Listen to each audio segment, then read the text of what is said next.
It's a beautiful day in the gamerhood, a beautiful day for my gamers. Would you be one? Could you be one? It's out about thunder, but don't despair. This colony's breeding great robbers. Would you be one? Could you be one? If the 80% mortality rate works for you, for a few bucks a month you can sign up and have the hogs kill you. So let's make the most of another Sunday. Brew up some coffee and play it my way. Would you be mine? Could you be mine? Won't you be my gamers? Won't you please, please won't you be my gamers? Hey everybody, welcome to It's the a channel. beautiful day. Whoa, easy there, TJ. Welcome to Mr. Hobbs's Gamerhood. I am Jason Hobbs and your GM tonight. We're playing Legendary Kalmatta using the old school essential rules. I'd say mostly the basic ones, but this is just the tome that I found off the top of my head. Like I always say, you can't have games without players. Let's head over to the screen and you guys can introduce your characters. Eric, you'll go last and then you can tell them what we're doing. Sound good? Yep. All right, so here we are already. This is where we last left off. Gabe, why don't you start? Okay, Gabriel here, playing the Spaniard, dwarf, level 4 dwarf, wielding a magic weapon, the former Hornet King weapon, and also running Gurak, his boon companion, recently having played 3 sessions, so he's a level 1 dwarf. And he's quite constitutionally enhanced, right? Yeah, All 18 right. constitution. Nice. All right, Carl, you can go. Hello, I'm Carl and I'm playing Mungo, a dwarven cleric of Ninkasi. And he's been kind of out of it for a while, but he has had some great adventures with the Spaniard, so he's back into the thick of things. And he's also had adventures with Baggio Gar way back. So back into things. The other people I don't know. Nice. Aaron. Hello, I'm Aaron. I'm playing Baggio Gar, somewhat popular magic user. Diaphanous robes, demonic toad, and his boon companion, Deline, Sion, musically inclined magic user. Seeing what we can find here on this island. Awesome. Forward to it. Stu. Hey everybody, I'm Stu. I am playing Burl, level 6 dwarf. He also has with him Eno, a recently acquired war dog, and not quite boon companion, but I've got high hopes about Holcomb, my torchbearer, who also happens to be a scribe, apparently. So I assume he's got, some journaling going on throughout the adventure. So I think it just means he's got inky fingers.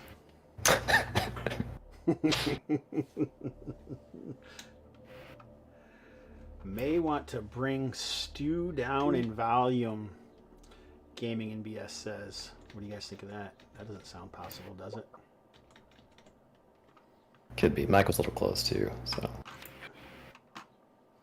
All right. Well, I fiddle, as Eric would say. You want to introduce yourself and your character, Eric? Yeah, sure. Hey, it's Eric. Back at it again with the lads in Kalmatta. I'm rolling Dugal Godsblood, my 6th level fighter, packing a magic sword for killing spellcasters and a magic tortoiseshell shield. I've got a dwarf man-at-arms with me who also just hit 3 sessions this session. So I think that would make him my boon companion on 3rd.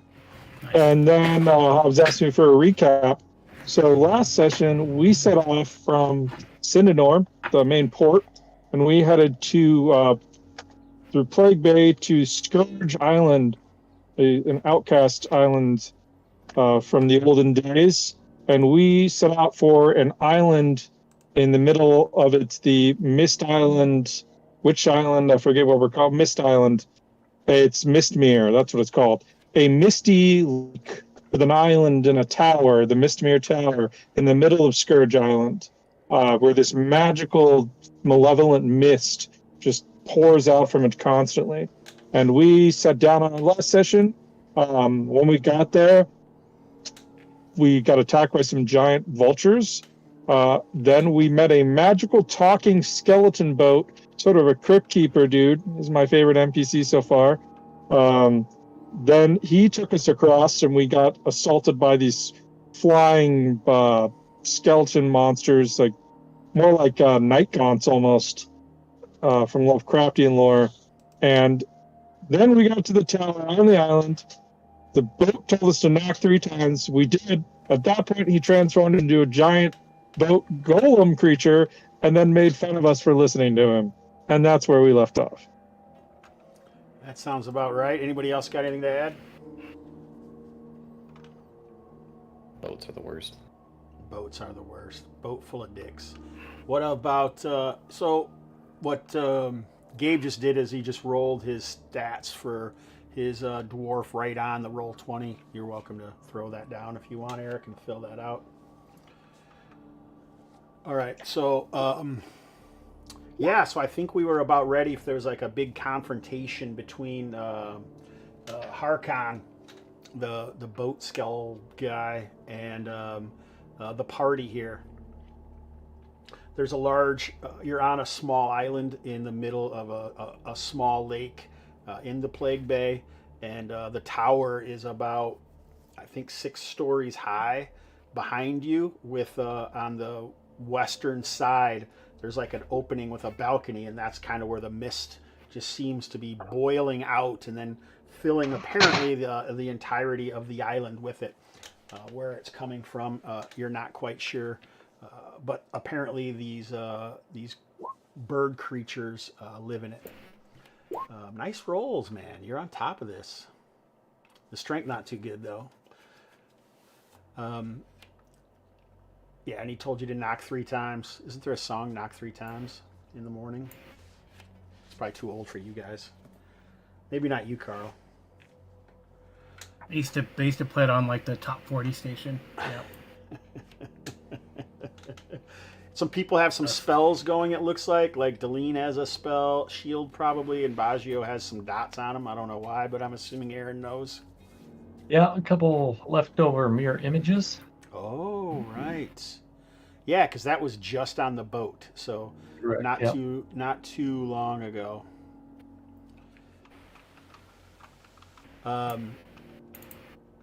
Why don't we roll for initiative? Seems like a good place to start. Okay. I got it.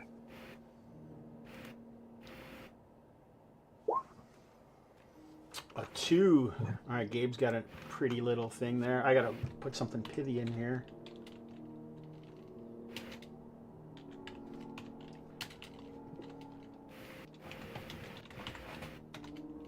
Oh.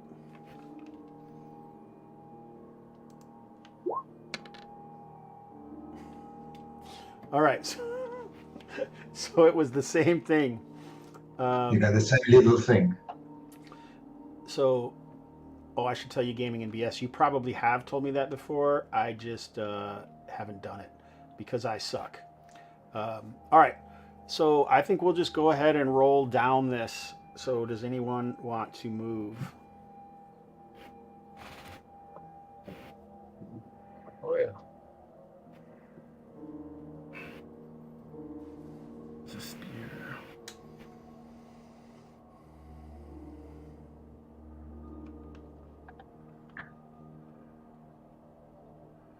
You guys can go ahead and move. Much.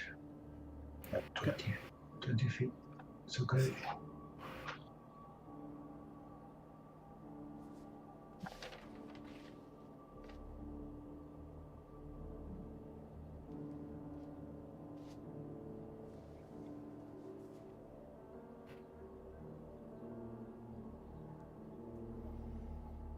Move 40 with the leather, right?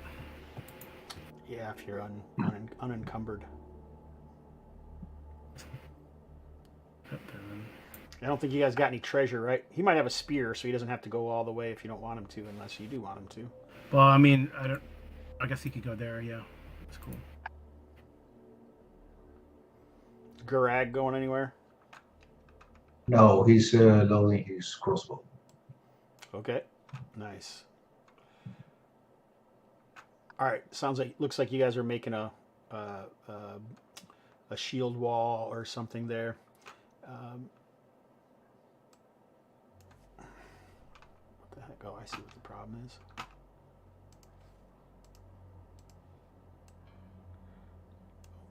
We'll say he shifts around in front of you because he is probably about 12 feet long and quite wide. I don't know if I have a picture of him or not like this. No, you just have to deal with this massive token. And he was a boat for our newcomers, but then he transformed like a Decepticon, and now he's like this massive bone golem with this glowing bluish heart on the inside.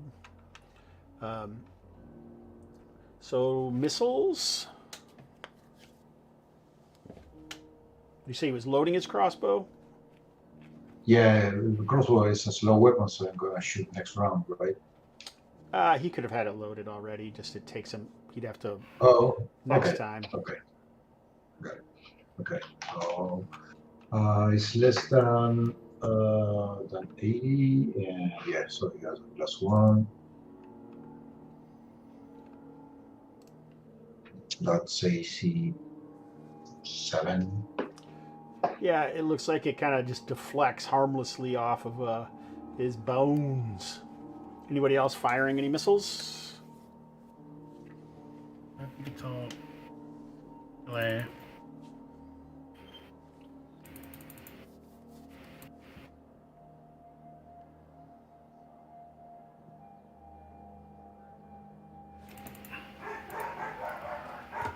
It's AC 7. Or no, AC 4. Sorry. No take backs. AC 47. Which would be way worse, right? That'd be even better for y'all. Did you say, Carl, that you were using a missile weapon or no? Oh, no missile, but maybe I'm gonna try magic. Well, you didn't announce that before, but that's fine. Go ahead. Okay. Well, I don't know. Turn. No, you're fine. I usually let people go because we just roll initiative quickly. So go for it. Probably have to, I think it's a 2d6. Might be a button on here, isn't there? Are you trying to turn it? Yep. Assuming it's an undead of some sort. Yes. Yeah. Ooh, there should be a button on the cleric. No, I think it's just roll 2d12, right? 12. Because he's using a dwarf as well as a cleric, so it might be confusing. Yeah, under class abilities, if you click on cleric, you can click turn undead. Okay. It's not even on here. I thought it would be on here. It's not on my. Okay. You gotta swap the class abilities where you gotta click on cleric, It's fine. It's 2d6. and then though, it'll right? let you. Yeah. It is 2d6. Yep. Oh, wow. Okay.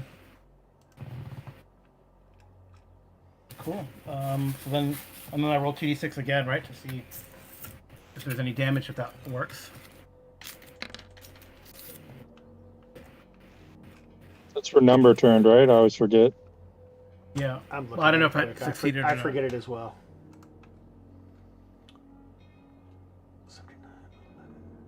What level are you? 3. I think that it gives him pause, but the creature is either not turnable or maybe because of his magical nature beyond even that, it doesn't seem strong enough. What's it look like when you do tempt to a turn with Ninkasi? With your god? Yeah, he's gonna pull out his like beer mug. It's probably got beer in it somehow, and he's gonna kind of Similar to what he does when he heals people. He's gonna take a swig of beer and then spit in that direction. So yeah, the liquid comes flying out towards Harkon, this creature, and he laughs. You can almost see like some kind of weird energy tongue come out of his mouth and try to lick it up. Your gods mean nothing to me. He's like Fire Marshal Bill or something. I don't know if this was even his is this how he was acting last time, Eric? I know how yeah, you can add that. You had like one of your standard deviations, like 3 voices you do. I think it's really cool. Let's be honest. Again, he was really like the Crypt Keeper kind of thing going on. Oh, really? He got split personality. Oh, really? All right, so yeah. So let's see what he does. I don't think he's right there. You guys are right in front of him, so he'll just do melee when somebody else does melee. Let's roll into the melee now. Oh, does anybody else want to do magic? Sorry. Aaron, you got any magic actions you'd want to do? Nope, this round we moved. Alrighty. So whoever there is available to do melee, let's make that happen. Okay, so Golgaz is gonna out with a spear. I'm just gonna roll a d20. That is likely a miss.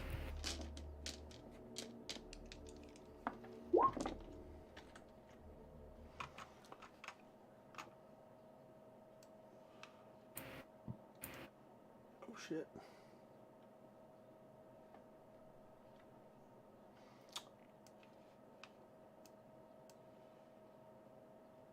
I feel like it's come up before, but do we do spear reach on diagonals, like 2 like this? Yep. Oh, okay. I'm fine with it. Yep. All right.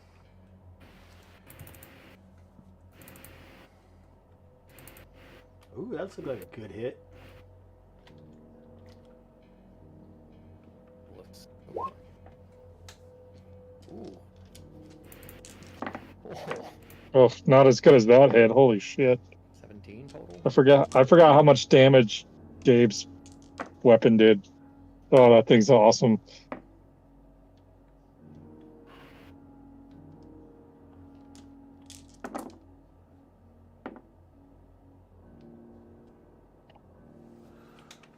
Gonna smash something.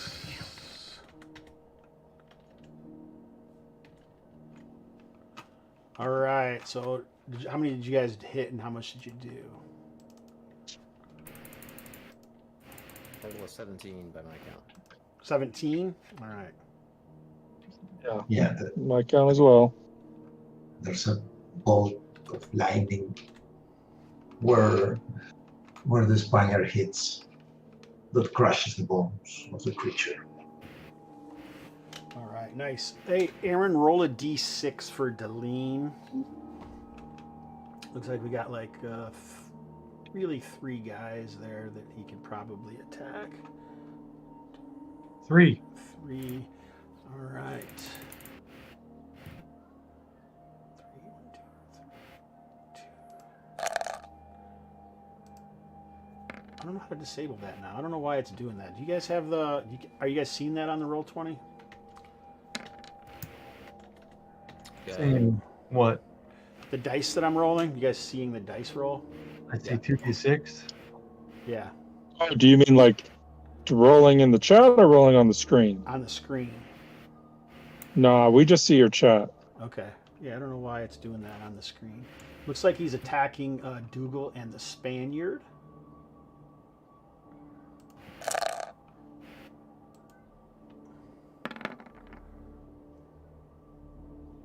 And a 10. Dice.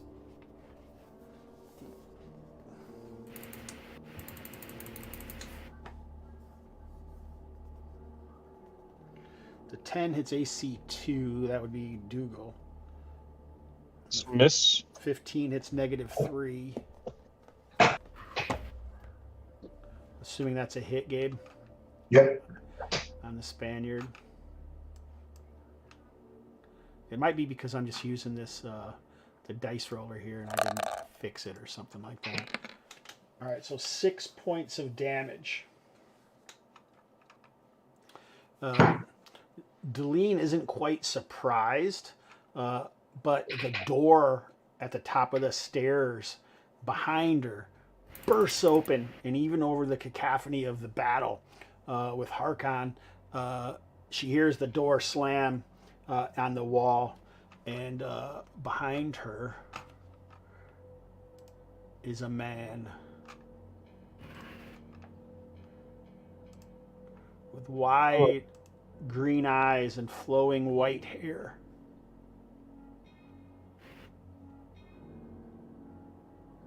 And he says, "I heard your knocking, Harkon. It was 3 times. Stop your dastardly deeds. Move away from them."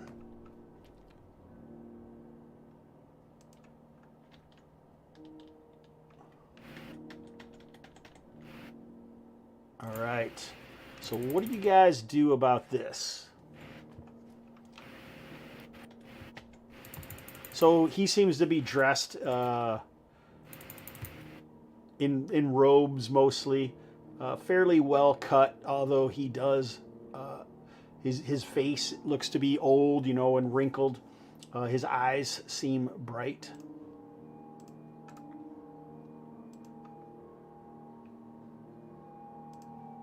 And he's standing at the top of the stairs. Through there, you can see, it looks like a fairly well lit and decently appointed, if a chamber in disarray, Aaron. Okay. It does seem like Harkon moves to step away, if y'all let him.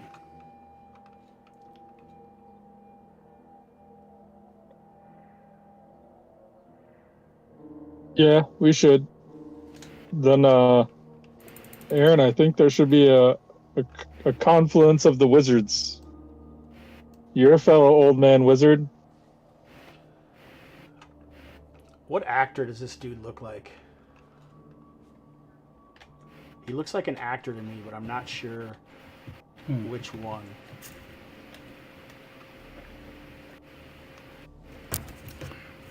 Kind of looks like a mix-up of actors. Kind of reminds me of somebody, but I'm not sure who. Anyway, so Harkon turns away, and as he does, you can see, his body starts to morph back into that of a boat.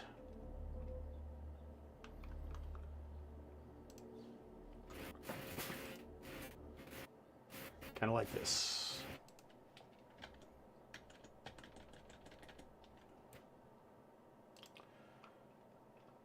So the wizard eventually introduces himself as Tamil, and he begins to explain that he has relatively recently arrived, and this was his brother's tower.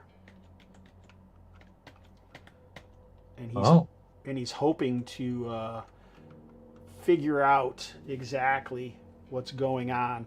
He brings you into the room. I don't know if we need all of these characters or if one of them will work. So repeat that. So this wizard tells us that this is his brother's wizard tower, and he's here trying to figure out what's going on. Yes. Yes. Did he introduce himself?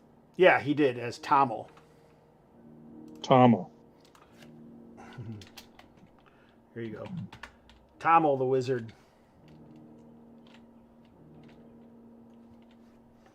Where's my notes? And he says his brother is Ilmat. Very original parents with their naming conventions.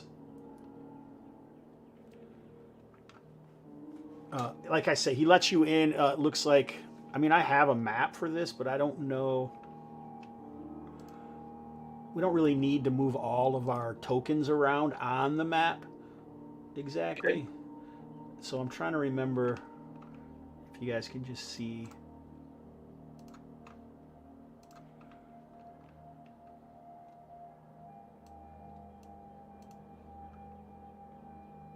It's really not done that well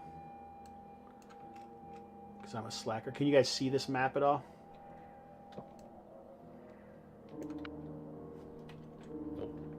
No. Not just blackness. Correct. All right, let's see if you Yep. can see this guy. There's a little something. Can you see something now? Yeah. Baggio can, but nobody else. So I'm going to edit. No, I see it. It's the corner of the tower. Okay, you I see can. Baggio's I token. see the corner of the tower. All right, good.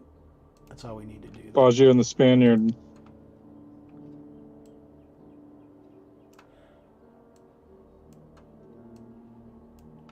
Now you can see inside this room or no?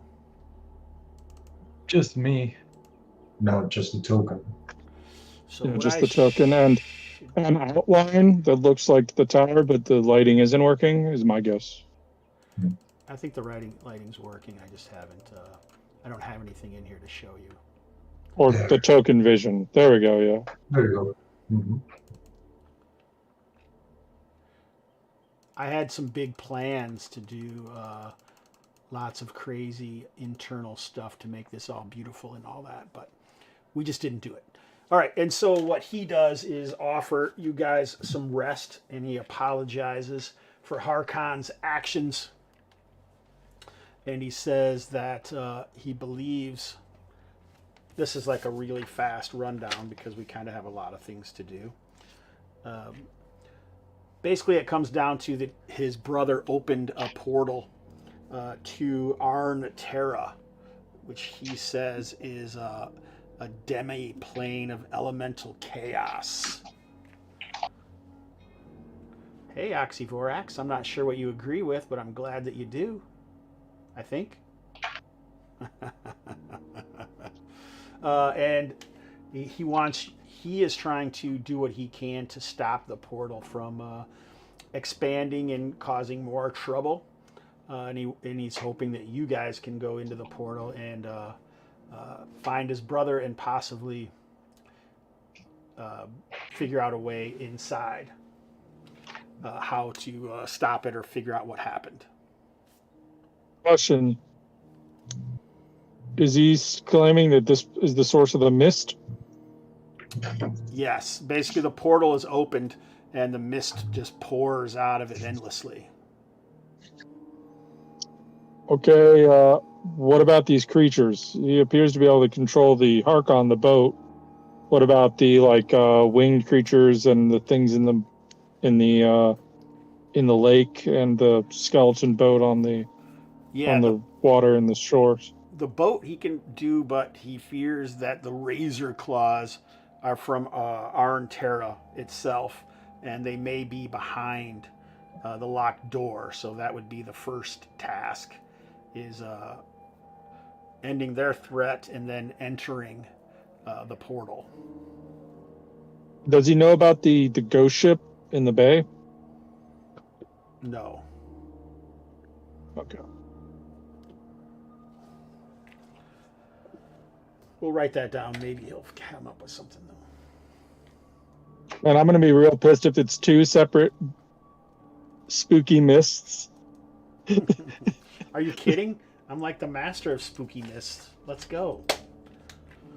That's one of my main things. Sorry, that mist isn't in my jurisdiction. You're going to have to go to the other wizard's tower. Yeah, some other wizard's going to have to know what that is. But he does offer you guys rest and relaxation and what supplies that he has. What's he know about what it's like on the other side of the portal?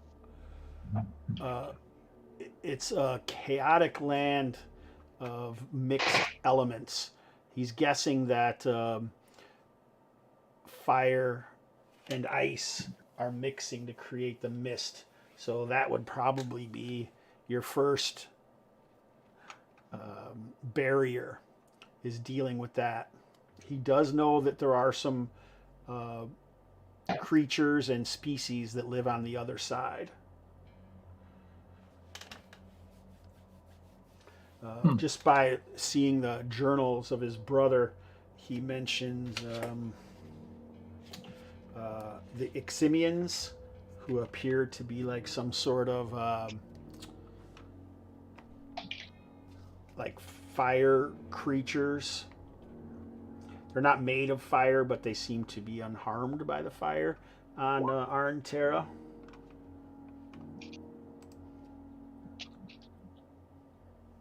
That's close. But I changed the name.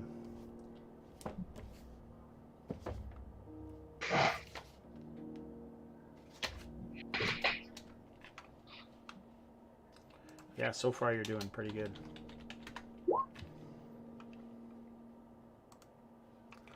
And there is also a race of dwarves that live there.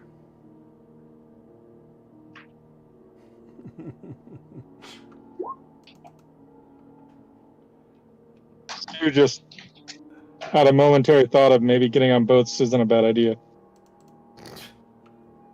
Getting on what? Stu hates boats. Oh. Any boats in the area? So is there anything else that you guys wanted to do before we have to deal with the razor claws and then seeing the portal? Are he and his brother twins? We're close in age.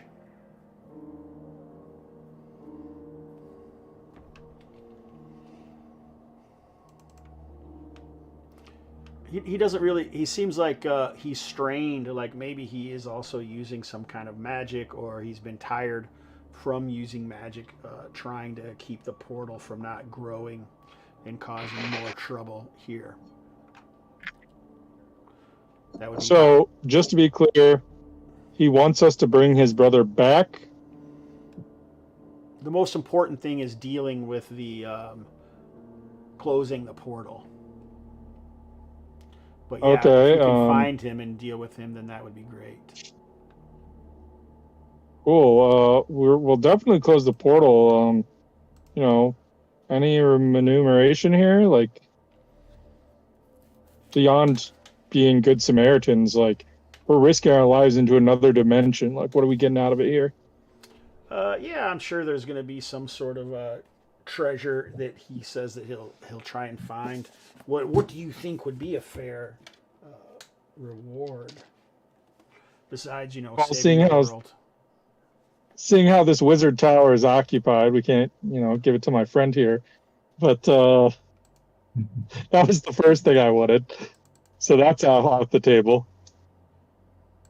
I mean, what do you guys think? As always, like magic weapons, right? Off the table? Does he want the portal closed or not? His brother lives here. We're gonna have to deal with his brother. Also, do we have any confirmation that his brother wants to come home? He doesn't really know. He's just assuming that the brother is in there, in the portal, and something he's done or casted or some way that he has kept this portal open, causing the problem. I just hypothetical here. What if your brother has been corrupted by the chaos of the portal, is the one keeping it open and tries to kill us? If we have to kill your brother, are you going to kill us? He says hopefully it doesn't come to that, but he understands that sometimes things are necessary that aren't the best. I'm just, keeping a lookout. I just got betrayed by a boat. I don't want to know what a wizard could do. Oh, I'll show you. I mean, that's all for me. You guys can say.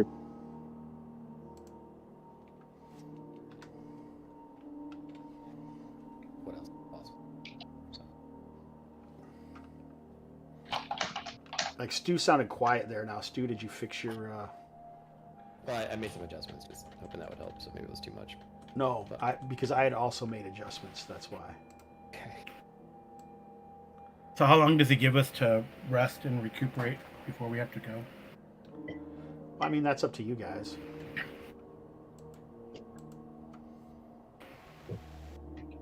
I turn my set back at pops. Don't do anything. Too late. I already did. You son of a... Okay. For what? All right. I'm just gonna whisper then the whole time. I don't think it sounds All that bad. So I think, like, obviously we could go the next day, but from a Munchkin standpoint, a full day to cast healing spells might be good.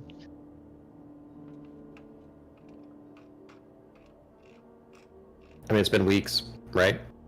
At least. I mean, Yeah, for how long has the portal been open? Oh, for as long as you guys know. Because the Yeah. mist has always been filling up the Plague Bay. We can wait another day. But wait, there's trouble that's coming through. No, I'm just kidding. Yeah, you can wait a day if you want to. You can do as you wish.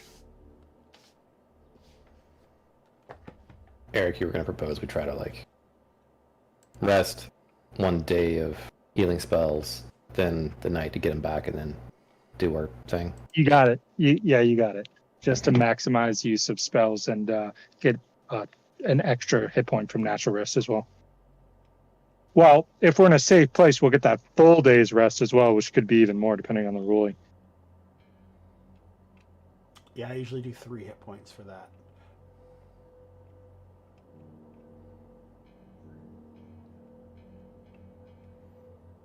So you guys are going to rest for a day? Is that what I'm hearing?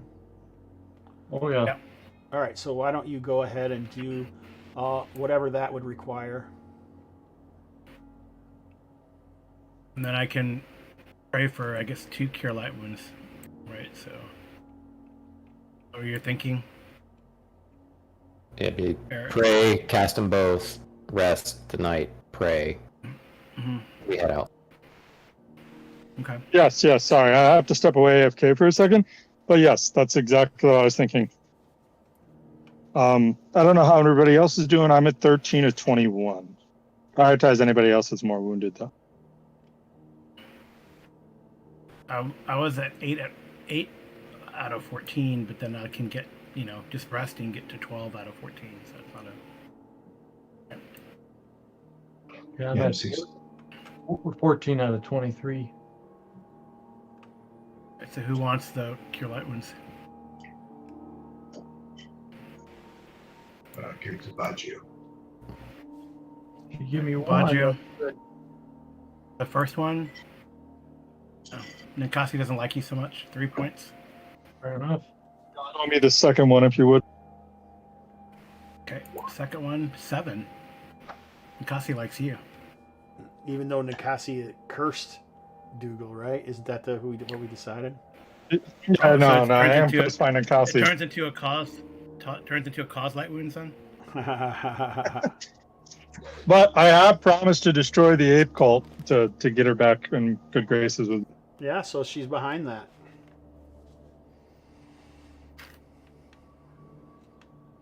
So now you guys are going to rest, so everyone gets 3 hit points, right?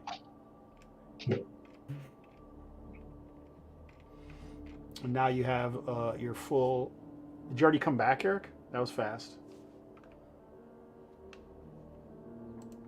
Yeah, I'm just muting myself because I'm getting food, so Oh, yeah. there's noise in the background. Yeah, no problem, man.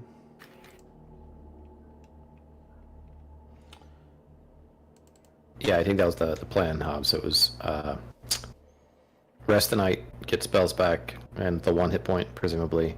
Rest all day, cast, and then pray for spells, and we head out in the morning. Okay, so that sounds like we're good then as far as that goes. He basically does let you take one of these rooms here on this level. Like I say, he does seem stressed, but he tries to answer your questions the best he can.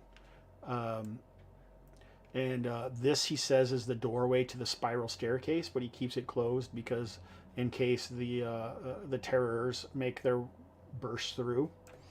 And he says it's on the 4th floor. Like I say, the area looks like maybe something had been living in here and that caused some problems. But there's probably like a furnace, or not a furnace, but like a fireplace with a place to make food and do all that sort of thing. He doesn't seem like he has a familiar at this point, but other than that, other than being relatively distracted, he seems to help out as much as he can. And the area is in disarray, and it looks like it's been some time since anyone had been here. And he basically says he may have been here for the past few weeks or so. As soon as he found something was wrong, he'll say something like he sensed something and he knew something was wrong with his brother. And so that's why he made the journey here. He doesn't really know anything about Kalmatta itself. That was Ilmat's stuff.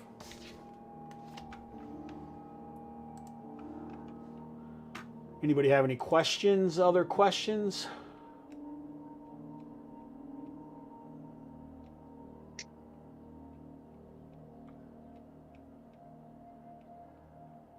That sounds like a no. I'm looking for something specific, of course, that I just did and can't find.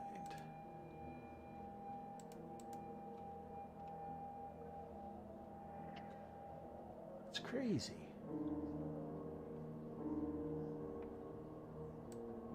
Wouldn't happen to have any, dwarf-sized plate mail around here, would he? Dwarf-sized plate mail. That sounds unlikely. All right, never hurts to ask when you're going into a chaos portal. No. Not that he's aware of, but, it's possible that Ilmat has secret caches around that he's unaware of.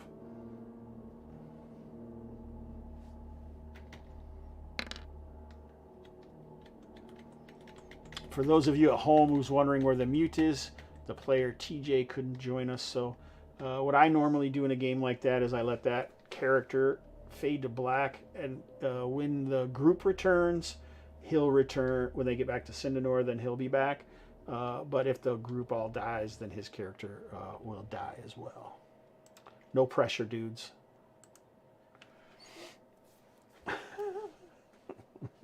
All right, is there anything else that we are curious about or want to know? Mistmere Tower, Mistmere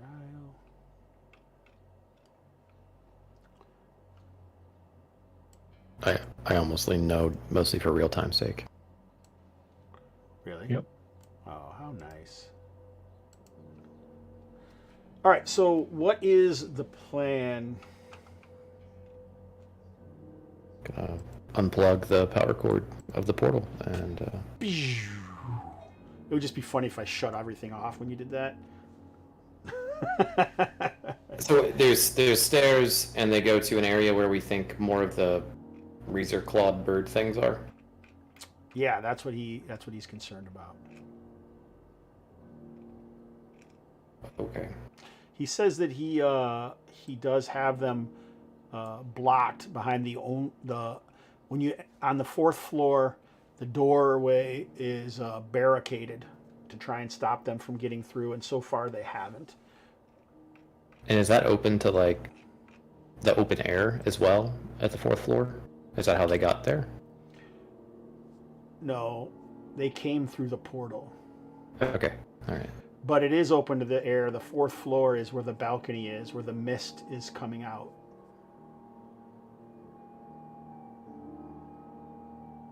Does that make sense? Yeah. Yeah? You look confused. Yeah. No. I was thinking of trying to fish for like the opportunity of a distraction. Like some of them came from somewhere and attacked us when the boat was moving.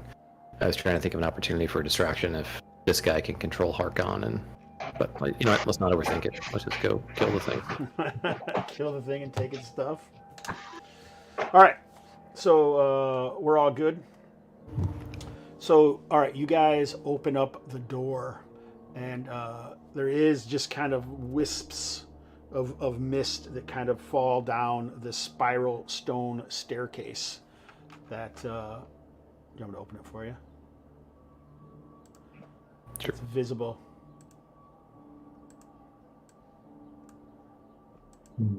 Nope. What the heck is going on here?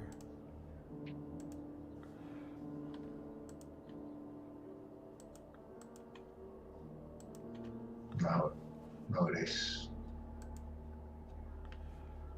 Now we see it.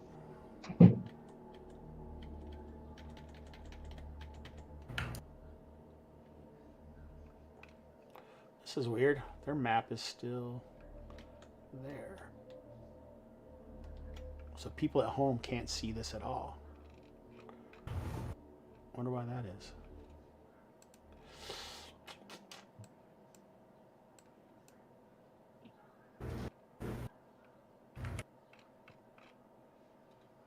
So do you guys go up the stairs straight to the 4th floor, or what's the plan as far as that goes?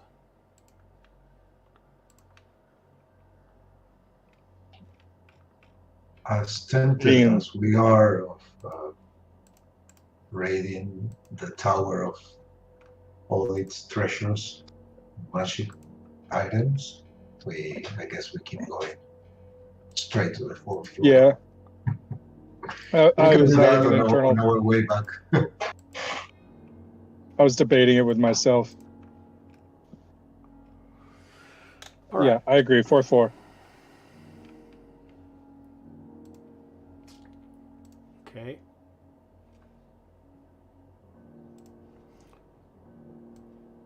You're watching the Twist streams too, right, Stu? I got the window up somewhere. Because like right now, it's like it won't move, and I don't know why that is. But I'm just like going to keep going, and if anybody asks, they can just look at our smiling faces and know that it's working wonderfully.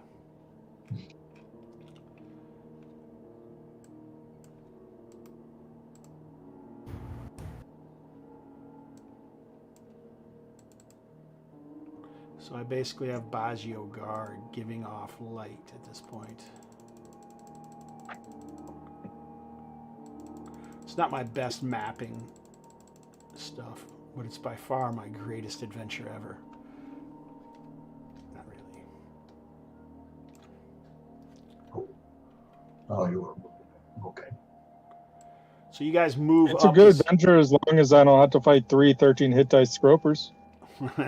That was a good adventure too. Get off me.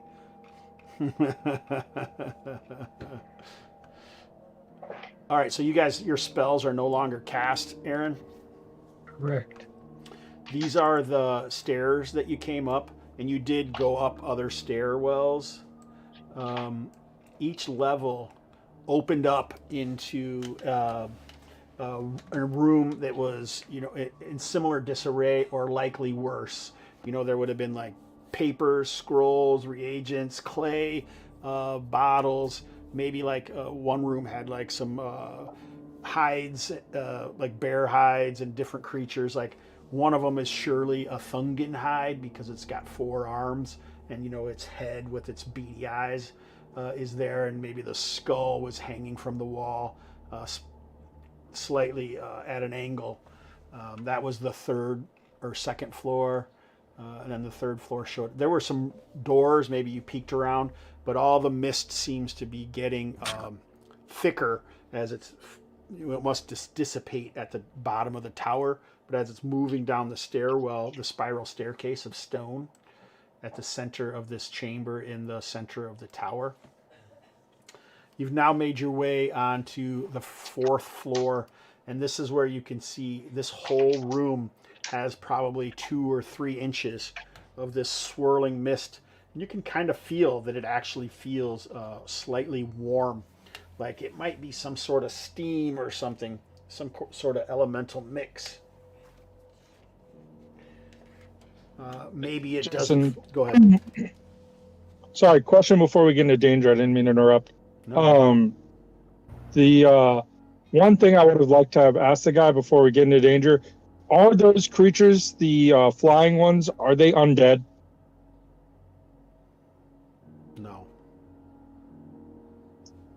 Perfect. Thank you. No, I don't think so.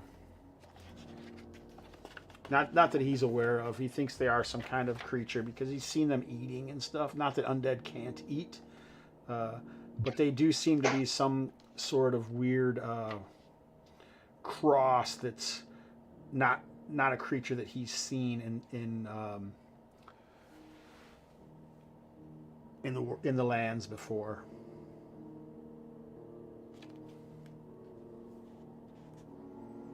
All right, yeah, you can do the tarantula venom, and then just let me know what it does when it happens.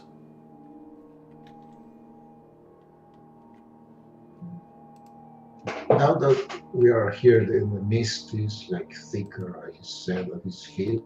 Does it feel different in some way? Like I said, it feels kind of warmer, thicker, primordial almost. I think I figured out what was wrong here.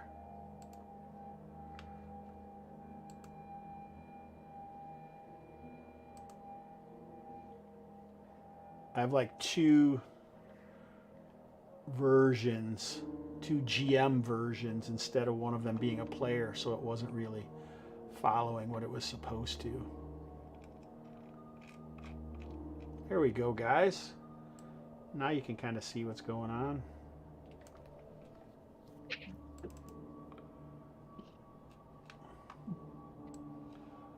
It's only a matter of time, right, fellows? Passage goes this way, Hobbs.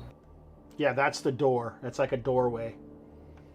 Jason, Yes, sir. on the YouTube stream, you can see the whole map, the obscure areas too. Yeah, now you can't, right? Yeah, I fixed that. I was just trying to figure out what I was doing. It was just a quick... Yeah, it fixed. Yeah, okay. All right, so like I say, you have this... it's a fairly large chamber. The tower was fairly large, like 50 plus feet across.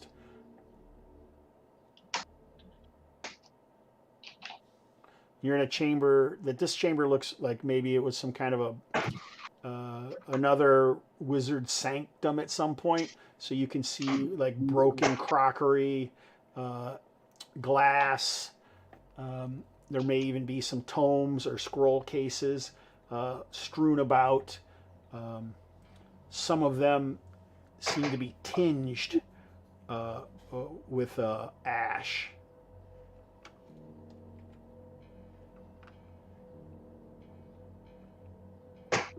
If I don't know, if we kind of like wave some of that mist away on the bottom of the floor, like is there any staining on the floor itself, particularly like any pattern from the door going into the hallway or otherwise? Roll a d6. 2. Not really. None of the litter and detritus that's strewn about makes any patterns. Sure, but like there's not like a coating of ash that seems to originate from the door or otherwise. No, you do see a tumescent leather bladder. Okay.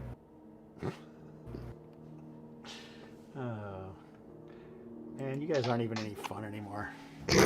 Why don't you guys like fun?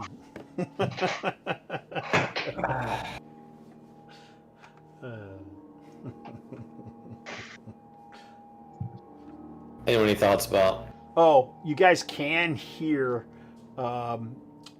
like sounds that seem both bestial and bird-like coming beyond the door, but it does seem muted. And the door itself looks barricaded, like with a chair stacked up to one side with an old bookcase trying to hold it shut. And so it's open, and so like this wall has like windows to the outside. No windows here. Okay.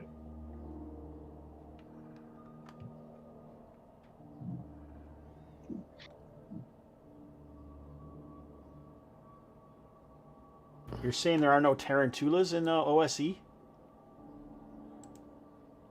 There's 3 spiders in OSC: black widows, cross spiders, and tarantulas. The magical spiders that make you dance. But there's no tarantulas. Oh, I was thinking it was a tarantella. So you're asking me what tarantula's venom does? Yeah. Let's look. How old is that? I mean, oh man, about 3 years old. Oh, I'm sure I can just remember it then. I mean, it would make sense if it was similar to the grab spider. They're a 2-hit dice monster.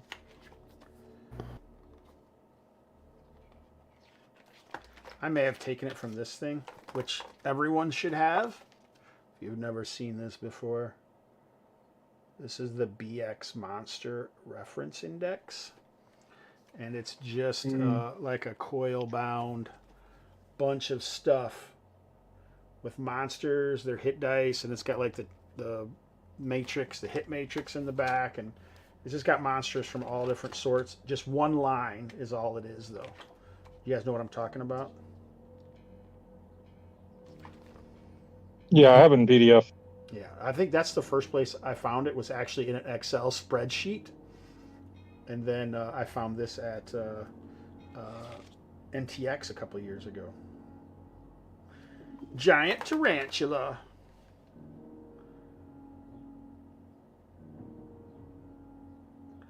Poison. Oh my God. I cannot even read what I'm reading here. Poison. Sore spasm for 2d4 turns, -4 to hit, plus infects onlookers. See, that's the tarantula thing, isn't it? That's tarantella, the magical dancing spiders. I'm wondering if that's what this is trying to be.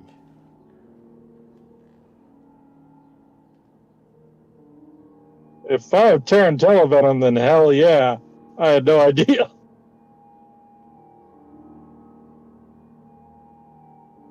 But that's not what you guys fought. You guys fought a tarantula. We fought. I'm sorry to tank the whole game with this. My bad. It's we fought some big frickin' spiders, and then we harvested them. I remember Jay and Thaddeus were there. I think Stu was probably there too. And we harvested some of their venom, and I got 3 doses of its venom. Again, this is 3 or 4 years ago. But we'll just go with what you put there. That's fine. Okay, cool. Any thoughts on door open? Play here. Maybe we can. They open towards us, or they open into the room. It looks like they open towards you. Okay. Maybe we can use some spikes to secure one of them, and just open the other, and that way we could, if they try to get out, we can choke them there. We're gonna make some noise, but I mean, as soon as we open the door, they're gonna try to get out, I guess. Yeah, that sounds good. Yeah, I like that too. I don't know that it really helps. We could also put some spikes in the ground to prevent the door from even coming open all the way.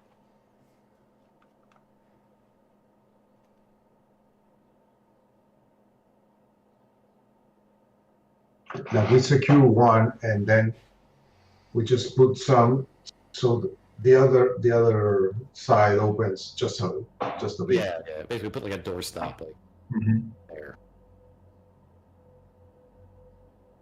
You with us, Hobbs? Yeah. And then, how about positioning? Happy to be at the front when it happens, or I can open the door. So how many doors can open, and how far are they opening? So, I think we're going with the northern half of the door will be spiked completely shut, so we go around the frame and on the floor right by the part where Okay, so the northern one is completely spiked. All right. Oop. Yep. And then picture like a doorstop. Basically, we're gonna like let the door come open about 2 feet before we have a few spikes in the ground here that would prevent it opening wider. So no one would really be able to get through that, even you guys. You just want to take a peek inside. Is that the plan? Well, I think we were like, it's gonna be trouble for them to like fit through, but they could like squeeze through. Was sort of the idea. So like 2 to 3 feet was kind of I guess what I had. And the idea that we can get, but something larger can't go out. Or it would be difficult for something larger than a person come out.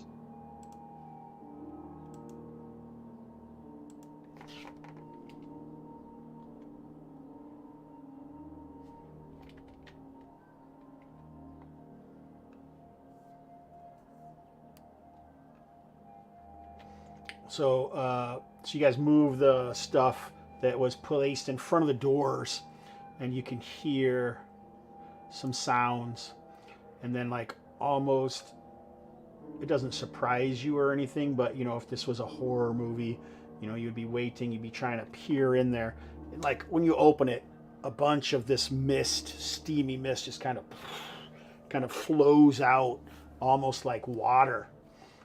And then a few moments you can just kind of see in there, and then all of a sudden like a mass of feathers squawks, and a super long, almost like a toothed pelican beak smashes into the door.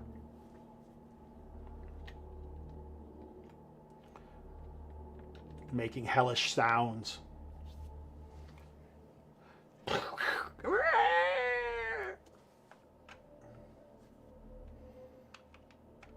If it seems stuck, poke at it with spears. Yeah, you can try. Get any closer. Spear pokes. I don't really think you're going to be able to get maybe 2 people really to go through an area that's only, you know, 2 feet wide with spears. But yeah, you can try that, especially if you have a dwarf in the front, maybe.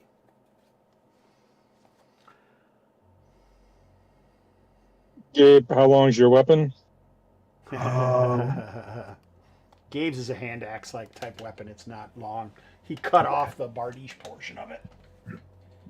It was like his okay. arm, but I make it, I reforged it to be like an axe. But I do have a spear. AC 6, I forgot what these things are. Me too. I guess I'll go behind him and stab with my spear. They're I think exactly. Gabe and I both have a high strength, so. So it seems like you can get behind someone. So anyone on the right isn't going to be able to do it. That's below Burl. So like it's obviously opened, you know, in this, like this. You know what I'm saying? Because this door is going to protect from this side. So you'd have to be attacking in this way. You know what I'm saying? Like 2 people with spears could probably attack. That's about it. Yeah, like that.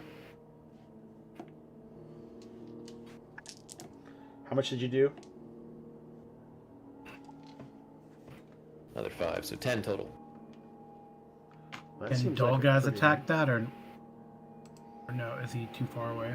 Yeah, Spear. only 2 people. I'm gonna attack with the spear, basically, just to get through the tiny little bit of the door. That's why, not because the whole door isn't open. You guys are using the door as a blockade. Mm-hmm. How much did you say? 10 total.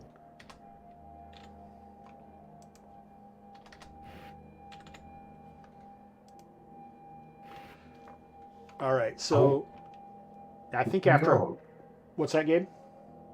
We're all dwarves, right? No, Dougal's not. Oh, that's not. Okay.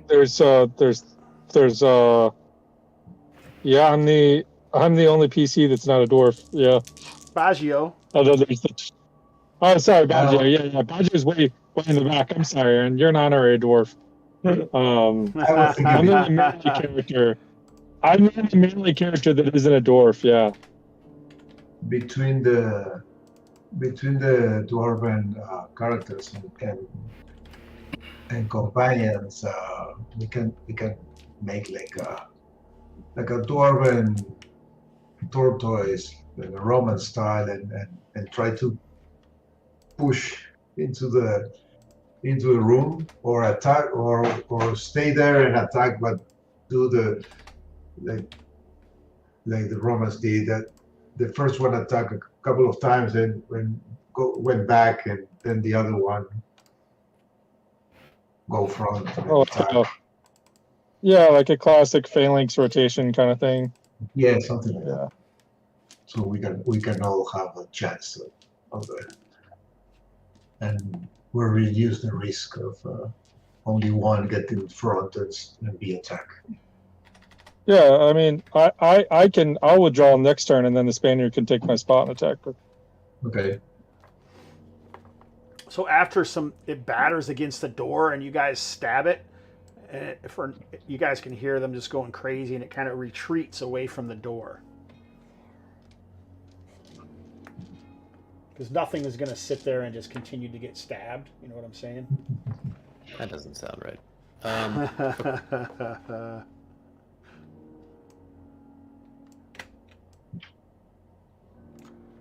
All right, what's going on now? There we go.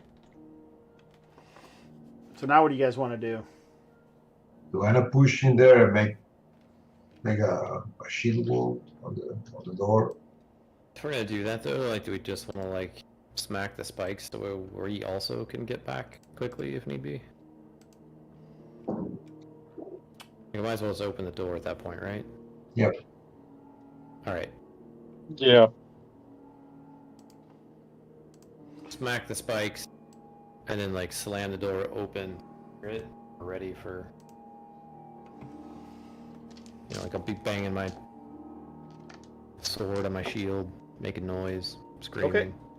Sounds good. So you guys do all that, and nothing seems to happen. What do you do? Okay. We should ready a torch, chuck it in, and then if we get vision, shoot some arrows and see if they come to us. Or we can just go right in. Either side.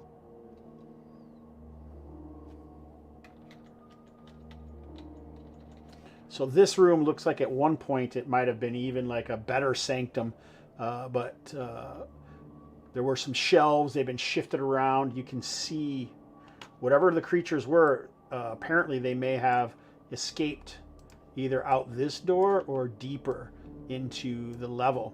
The mist is boiling out of this room, filling this chamber. So it's easily like 2-3 feet high. Like on the dwarves, it's almost waist high, and on the humans, thigh to knee high, and it's just cascading out of this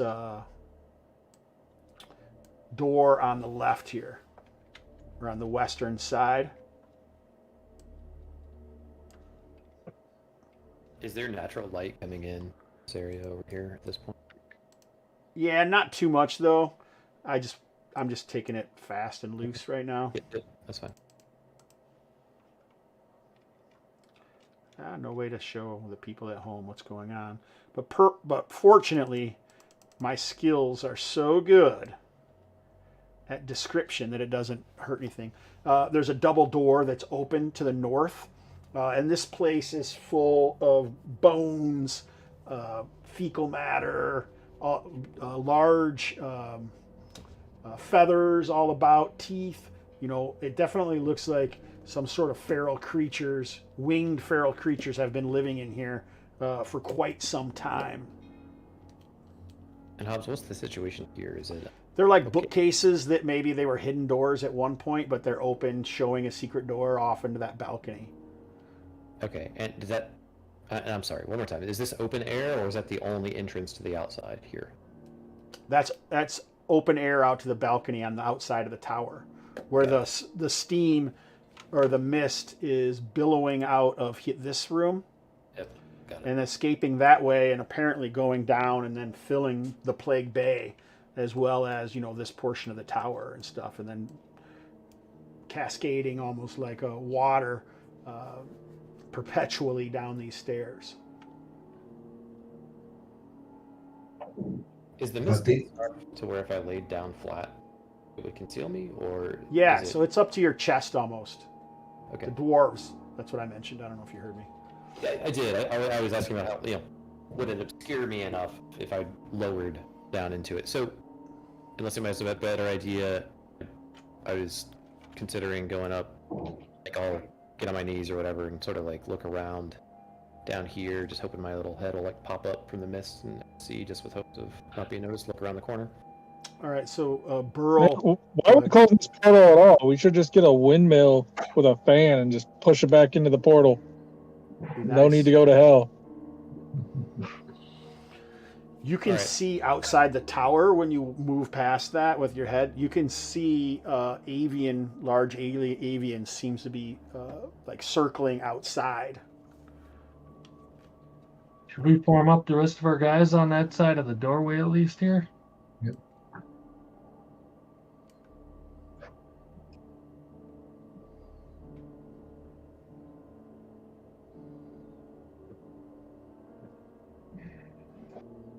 I guess the risk would be if we try to like close off this area, bookcases, it would fill completely in here with them. It's also pretty hot in here. is this space enough for the creatures to go out? Yeah, you're pretty sure that's where they came from.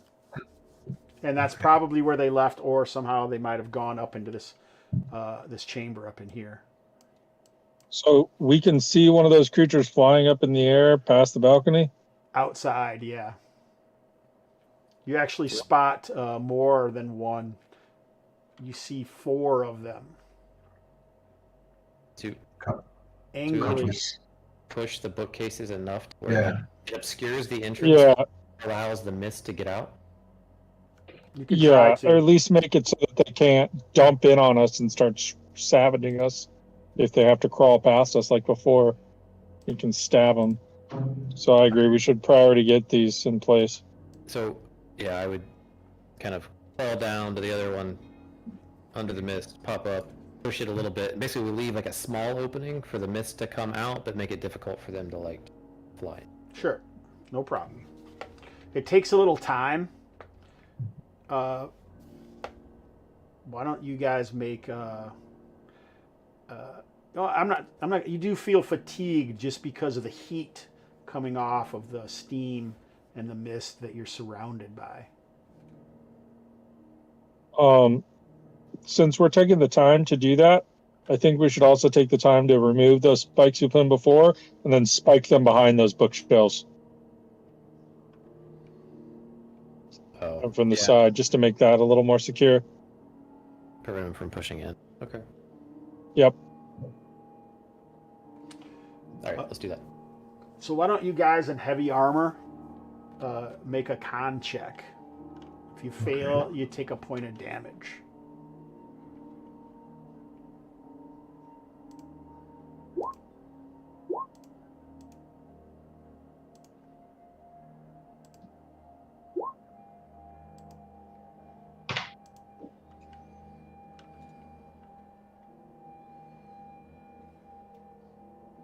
So it is uncomfortable in here. The heavy armor is worse, but go ahead. Stu said we were trying to leave enough of a gap for mist to dissipate, which is why I'm a little confused. But I guess you're saying it's so hot it doesn't matter? Yeah, it's still very hot when it's coming out of here. Just being in here is like a sauna because it's just massively billowing out from this room up here to the right. It's almost just the being in proximity to maybe where the portal is that the mist is coming from that's causing the problem. And I kind of pictured it being 2 turns for you guys to move everything and do it. On the second turn is when you had the issues. Shit. I mean, is this going to be the case when we go in this portal? All of us in heavy armor just going to take a damage potentially every 2 rounds or 2 turns? That's brutal. Let's go find That could kill us in very quickly, yeah.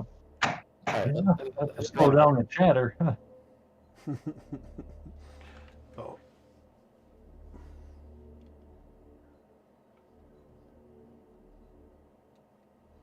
What happened to my... Oh, here it is.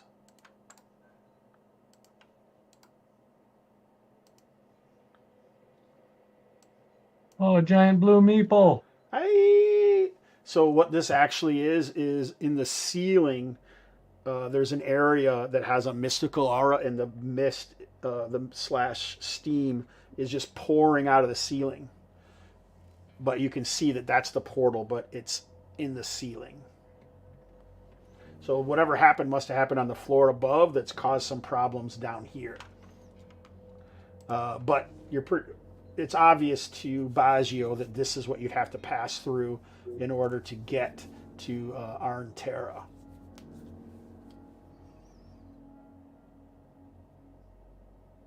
All right.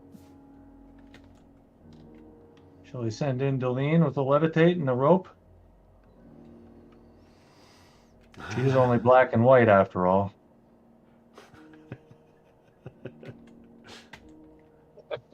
Sure. But then she'll turn color. Super techno color.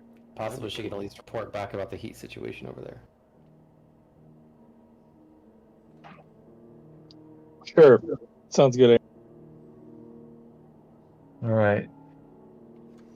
All right, so Deline casts Levitate and attempts to go up through the portal. Give me a timeout. Give me a quick timeout there. Okay. Also casting shield. Okay.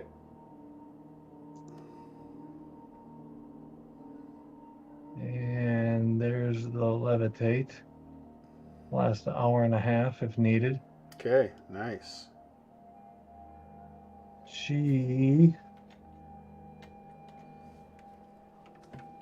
Someone gives her a hammer and a spike, she can hammer and spike a rope up there better. Yep. Go for it. She's got her knotted rope, rarely used, mostly for show. And actually, one more thing. Might as well. She's telling you she's going invisible once she's got that spike and stuff. Okay. I like it.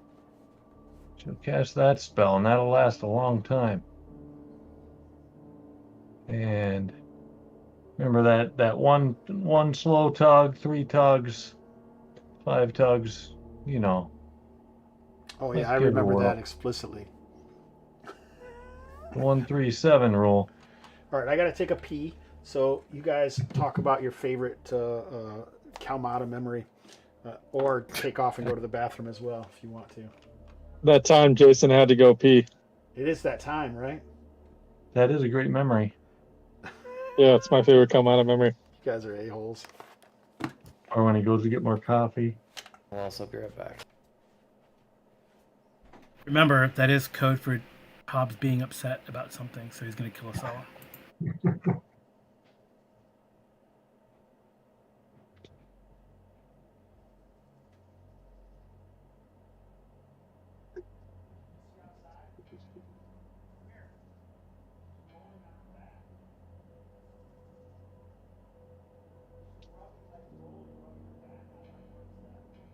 Do either of you guys, Carl, Gabe, remember the name? I'm gonna have to go back. Of that creepy graveyard NPC from Lost in Agata. He was like the gravekeeper. He was like a fat bald man who's like really creepy. He tended the graves in the city we were in, and we went to him for some like sketchy healing that turned someone's limb like undead. I'll have to go back to the VODs. That's a tough one.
So resist fire is actually a second level spell.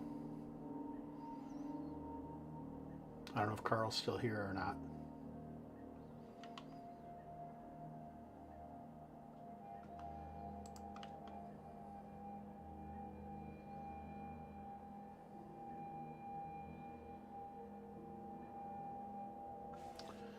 I don't even have the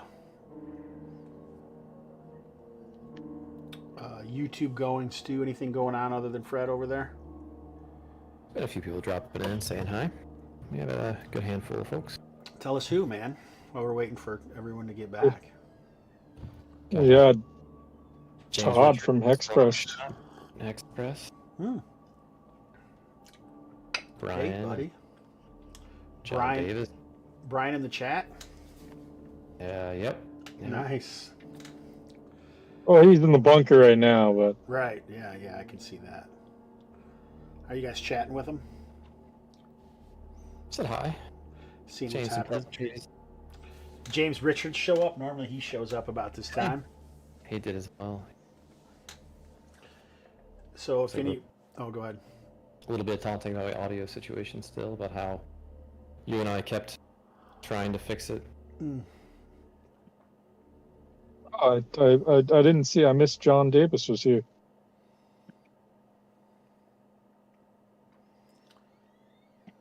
John plays in the Thursday game that I haven't been able to play in a long time, it feels like.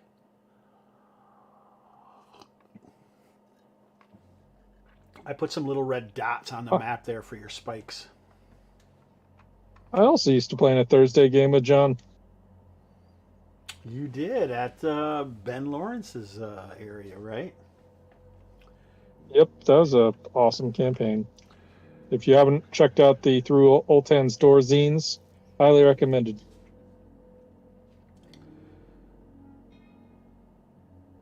While we're pimping things, if you haven't backed Gary's Appendix 3 yet, you should go and do that. It's a $3 PDF, and you can find an article about the Hodag from Jason Hobbs, if you ever heard of that guy. Cool. It looks pretty cool. There's some really good art on the cover. I can't really say much about the other articles because I didn't read them or anything. But James Richard did the art of the Hodag, so that's pretty cool. I was on the fence before, but I'm sold. Yeah, now since I said James Richards. Yeah. Well, you should. I think he's going to be an up-and-coming artist in a lot of products. Also, Wet Wired was released yesterday. Eric, did you see that? Yes, I did see that Wet Wired came out. You're marked, so's Carl, as a playtester. Oh, very cool. Unfortunately, I haven't gotten it yet. Yeah, unfortunately, it's unfortunately. AI art in there, but that was Greg Saunders' decision. I thought, unfortunately, that we were marked as playtesters. Oh, no, that was fun. That's a fun game. I mean, I had a good time playing pretty much every game at NTRPG and just hanging out, having beers with you guys. Same, brother. Same. All right, it sounds like Baggio is passing out some other crazy shit. I don't know if you guys listened to Random Screed a couple episodes ago, but I had asked, like, I wondered where Baggio kept all of his stuff because he has like a 3 strength. And one of the listeners replied that he keeps it in Baggio's codpiece of holding. Thanks for that, Taylor, from Whispering GM Podcast. I thought that was pretty funny. It sort of made of ring mail. And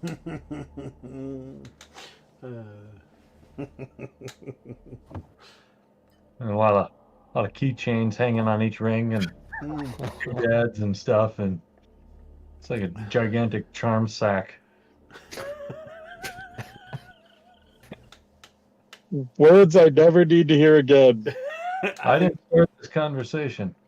We're gonna have to add this to the to the bingo. Clip on Twitch. Roach clip, is that what you said? Roach clip on the leather thong holding the. No, I that's not what I said. I said to clip that on Twitch. Oh, I'm not supposed to put that on Twitch. I get you. No, that's not what I said either. Oh. That's all right. The volume thing. Baggio does something gross added to the bingo. Stu gets misrepresented added to the bingo. I think that one's already been there. Well, so is the Baggio. Nonsense. Nonsense. This is easy. All right, so I That feel was a like great everyone's day. here. What's that, Aaron? That was a great day. That was a great day. Inviting me to play with you guys at Gary Con with Paul Wolf, and that was awesome. There was a lot of people. There was like 12 people playing in that, wasn't there? Yeah, at least 9. Okay, I can't count above 9, so I just say 12. Sure. All right, so we send Invisible Deline up through the portal of steam into the chaotic elemental demi-plane of Arn Terra. Now, this really does sound like a high-level campaign, doesn't it? This is not a lot of time that you do something like this in the old Kalmatta. Well, I knew nothing would happen because these guys are kind of scared, so. Okay. What were you This saying, is Eric? the second time we've been in a demi-plane in this game. Yeah, I know. All right, so so when she comes through, it gets incredibly hot. Is she using the resist fire ointment herself, or no?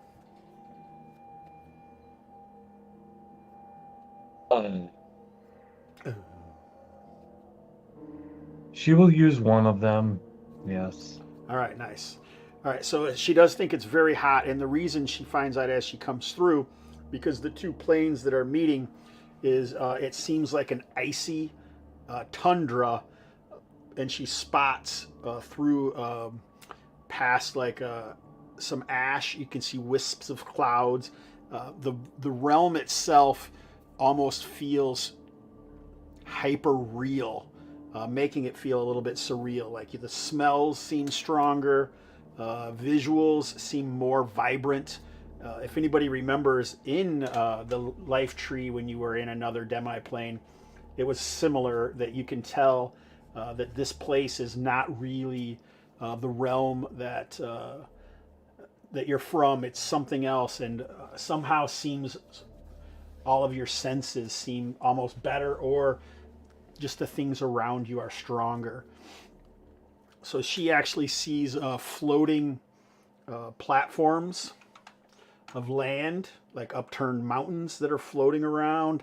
On the ground, it's icy, like an icy tundra, but there's a nearby volcano that a lava flow moves past in the tundra and is falling as it hits the ice, and the steam is what's creating all of this right where the portal is. So when she levitates up past it, then she can kind of see around her.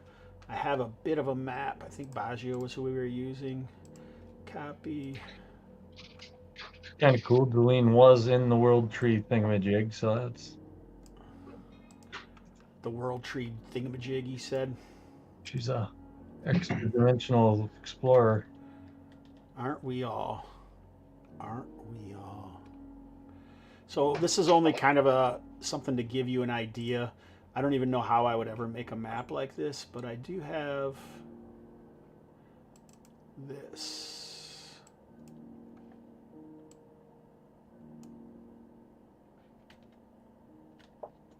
Okay. So like the ground seems like a frozen tundra. There's some runnels of flaming magma going through the ice with steam coming up, and in the sky you can see these floating islands of land masses. Sometimes the wind seems to wisp up almost like a dust devil, but it would just be like maybe some sort of wind elemental. And like I say, the smells of the grass and the smells of the magma, all of it almost seems overpowering with how strong it is. Maybe it's just that Delene considers over time you become inured to the normal. And so this being not normal, it is stronger for her human-based senses. I'm using Baggio Gar so you guys can see. I don't know. Yeah, that's it. So this level that you're on, it goes past the horizon, but she can see the floating land masses almost everywhere, and then like there's a nearby volcano. And I think not too far away. Did I make a token for this? Moving near one of these rivers of lava, she can see two-legged bird-like creatures with something riding them. So different than the birds we've seen, or Way similar? different, yeah. No, way different. They're more like a Ostrich. yes. Yeah, they look like they're ready to fly around and jump on these different islands, and if one is just slightly above the other, it's most likely they could kill each other. Sorry, that was a Joust reference. I'm just kidding about that Yeah, part. exactly. I didn't even think about it like that, but I think I have some images that I never put into anything that I could throw in quick.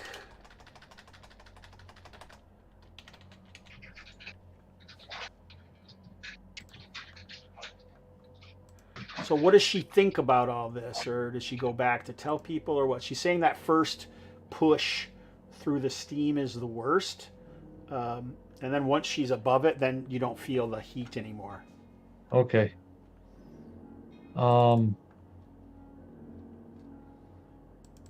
There's how many different of these giant two-legged bird things am I seeing? Are they way off in the horizon, or?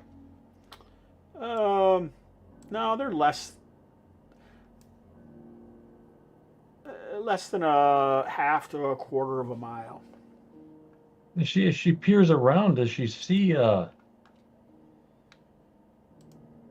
don't know, like, obviously that's not an on and off switch, but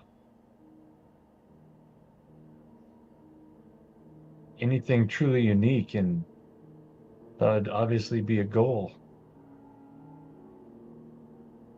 to head towards. Let's see here. Yes, away up from the opposite direction of the lava flows and where the volcano is, it looks like there's like a mound that has some sort of man-made structures on it or near it. Okay. Do you guys see these creatures? There we go. Yes.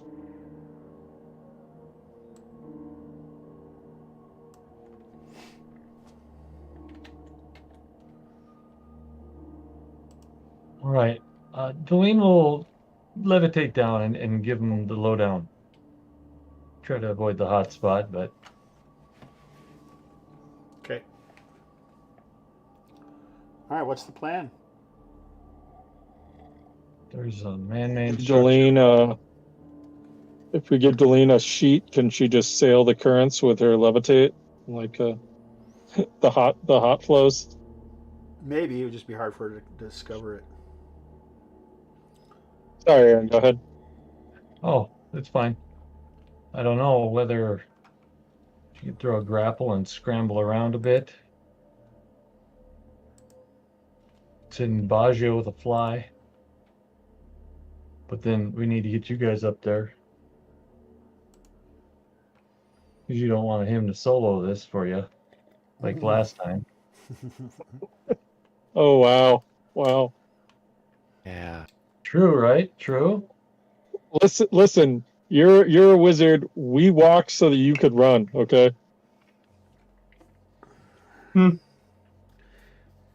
See, there weren't edition wars back in the day. They were just class wars.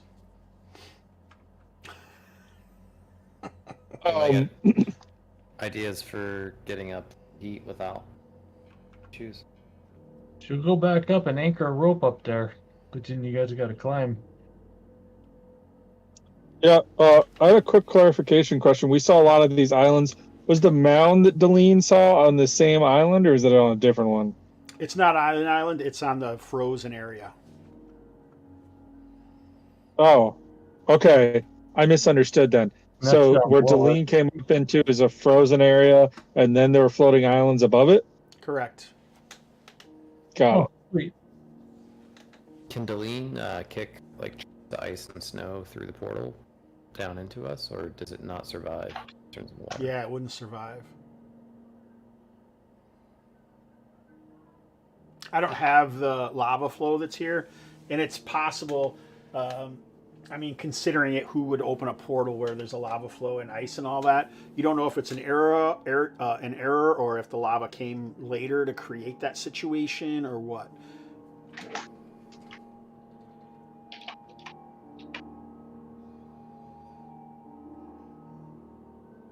What floor were the hides on? Say it again. A couple, floor 2, I think. We saw like hides of creatures, including like the giant ape men. Like I had wondered if there was enough. Can we gather them and like cover ourselves from the heat? Yeah, you could. Sounds like. Go ahead, Eric. Sorry. No, you go ahead, please. I was just going to say you could, but the question would be, how would you get up then? Well, my question would be that wouldn't protect you against heat exhaustion. That would protect you against like Fire. direct heat from maybe like the fire, but that wouldn't necessarily stop the continual heat exhaustion damage. It might even make it worse. That's better once we get up, though. Yeah, it's not up there. Once you get up there, you don't have the heat. It's just because there's this confluence of fire elemental and water elementals that's creating this, but the fire is strong enough that it's making it a hot steam area, and that's what's causing it. Once you get past and up on the surface up there, it won't be an issue anymore. It may be cold, but it's not going to be hot like it is. So What about? Go ahead. my thought was, so with the tools we have, we know Delene has used some of the resist heat ointment. You know, someone strong could use another one, and we could just hoist people up, trade a big hide back and forth. I don't know if it's the most efficient, but I was thinking rather than the big hide, I have a Sylvan cloak. That might work. Those are like magically treated. You want to It's go just up a and try? one-time thing to get through, and then we're good, basically. Correct. Just Until, pop through. He until you didn't go kill back me. through, but hopefully you'll be able to get out with the portal or what have you in that situation. Carl, you haven't said anything in a while. Do you have anything to add? So we can just take heavy armor off, and then before going up. So Well, we that's don't have supposed to to matter. wait. So we don't have to wait here, and Just get put it. it in your backpack and climb Yeah, up. and we put it back again when we get through the border. We're not convinced that's the stakes, though, right? It's just the one hit point, like from before. That was like this room. It seemed like it was hotter when she went up, right? Yeah. Just like an initial burst to get past the like where the lava is actually hitting the cold ice of the tundra. Well, in the interest of moving things along, let's just go with Stu's plan then. I got a 16 strength. I don't mind using the ointment and going first and then hoisting. All right, let's do that. So what we'll do is we'll just give you a Constitution check with advantage because you have the heavy stuff over top of you to protect you through the initial burst. It's only going to be it'll be a D3 though if you fail, but it's exhaustion The type ointment stuff. on. If you have the ointment, you'd have nothing to worry about, Okay. and it'll come back at like in an hour or two if you rest. All right, I'll go first with the hide. Failed the first one. Let's do one more and succeed.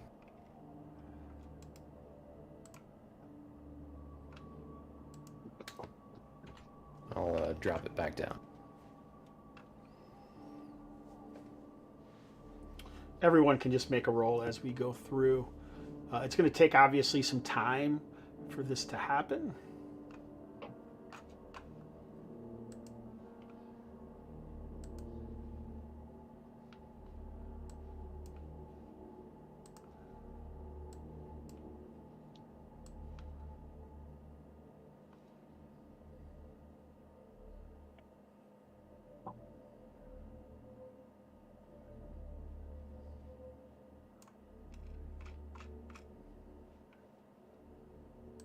Fucking Baggio, what a stud.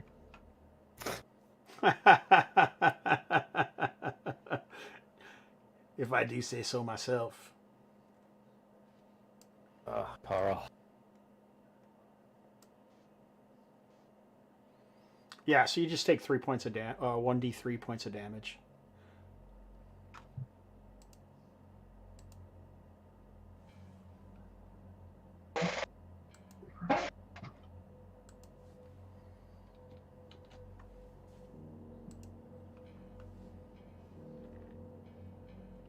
Is Deline like levitating? She's Great. levitating and invisible, but she's talking, so people know where she is.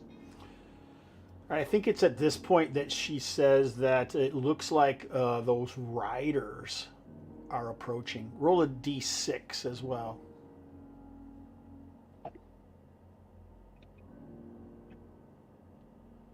Those riders are approaching as well. 6.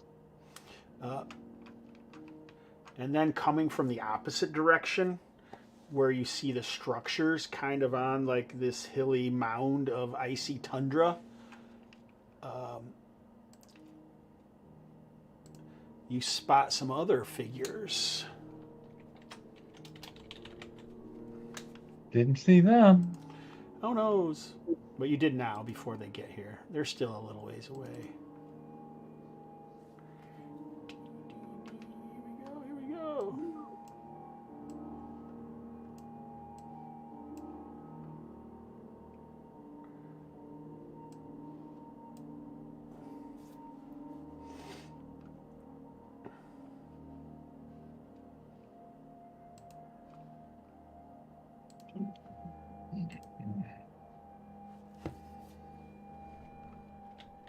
Oh, snap.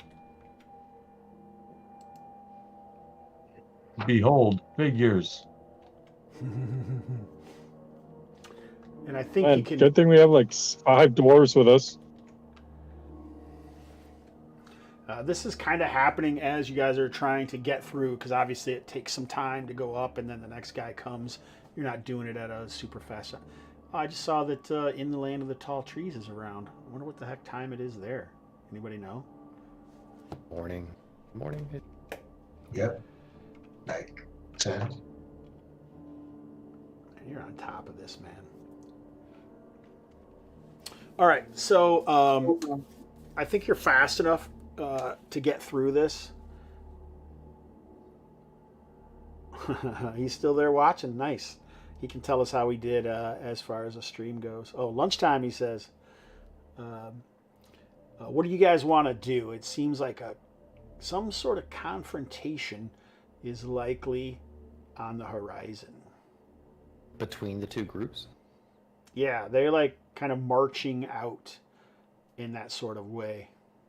And could you mark where each one is? The dwarf figures versus the bird riders? Never.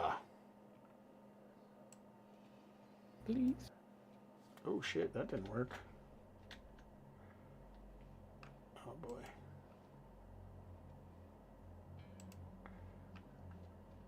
I see why. Wrong screen.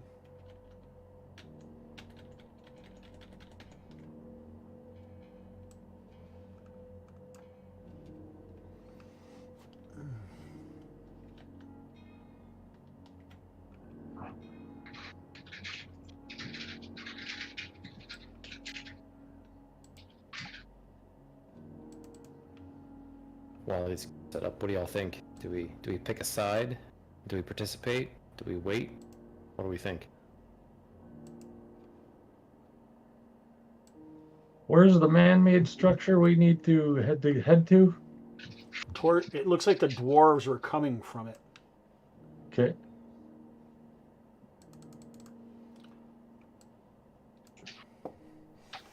And there's like a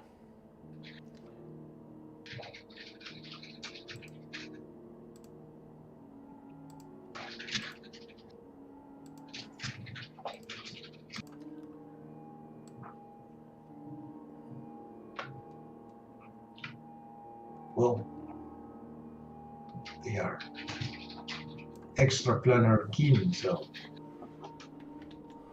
I say with the dwarves. Well, yeah, so the dwarf side. Let's go. Let's do it.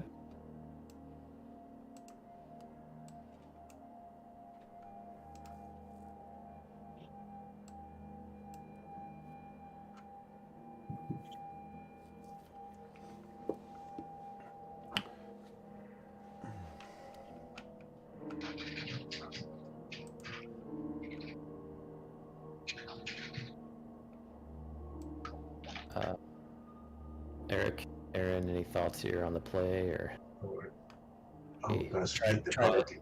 to make some allies? We have a ton of dwarves in our party. Dwarves seem like the obvious choice. How many total figures? Like armies, Hobbs, or is it just like small skirmish, probably.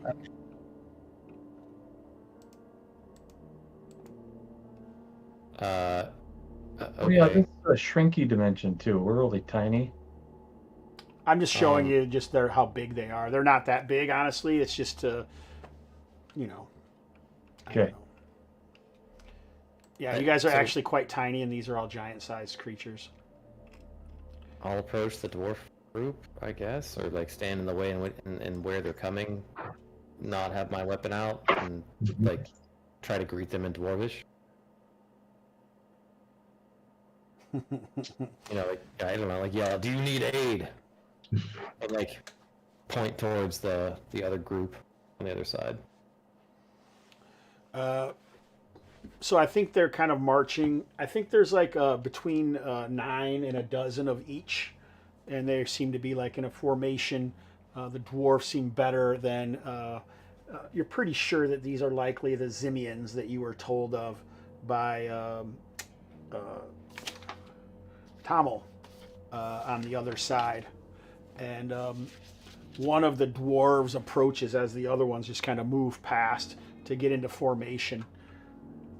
I am Duval, he says in a frosty, archaic dwarven. His skin seems to be heavily weathered, and all of them seem to have, ice white beards with bright blue eyes. Their armor seems to have some sort of like maybe hoarfrost hanging off of it. It is cold here, but you're close enough to this fiery lava flow that it hasn't seemed to have affected you at this point. And he basically, once you say, "This is our ancient foe. It is not for you, travelers. It is for us to defeat them. Come back with me to Iceflow Keep, and we will lead you onward to deal with whatever weirdness and magic that is infecting our two worlds." All right. I like the sound of that. All right. You don't want help? Okay. Yeah. Sure. All right. We'll wait for you to do your thing, I guess. So he leads you back, and basically you can hear and see the fighting behind you. Like the fire dudes can like spit fire, and the creatures can actually like blow out a cone of fire. The dwarves seem well used to fighting together. Hey, thanks for that vegan lasagna. I love that stuff. And yeah, there's quite a battle going, but Duval leads a pretty quick journey onward to the keep. What I call it, Iceflow? Yep. I bring the hide with me. Sounds cold. I'm carrying this giant Fungan hide. All right.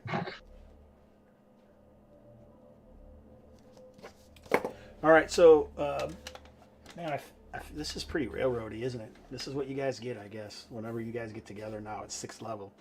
I don't know. It's a fairly quick trip. It wasn't more. It was like a half mile off or something like that. It seems quite common that they keep a close eye on each other. Duval tells you on the way that they were likely coming to when they saw you guys, or when they felt something happen in the magic, or maybe their leader, the warlock, he calls him a warlock, might have known that you were here. But they seem to know that Ilmat came through a long time ago, and he rests on... we need a good name for this place.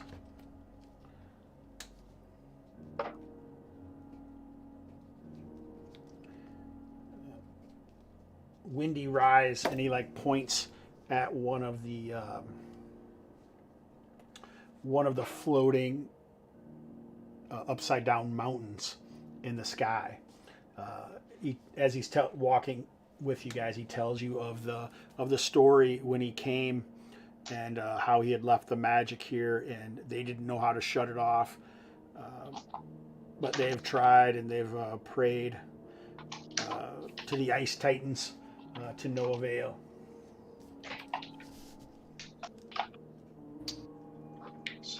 The Ice Titans and the Winter Gods. What's that? So he's trapped there. Yeah, he's trapped up on Windy Rise. Is there a convenient way to get up there?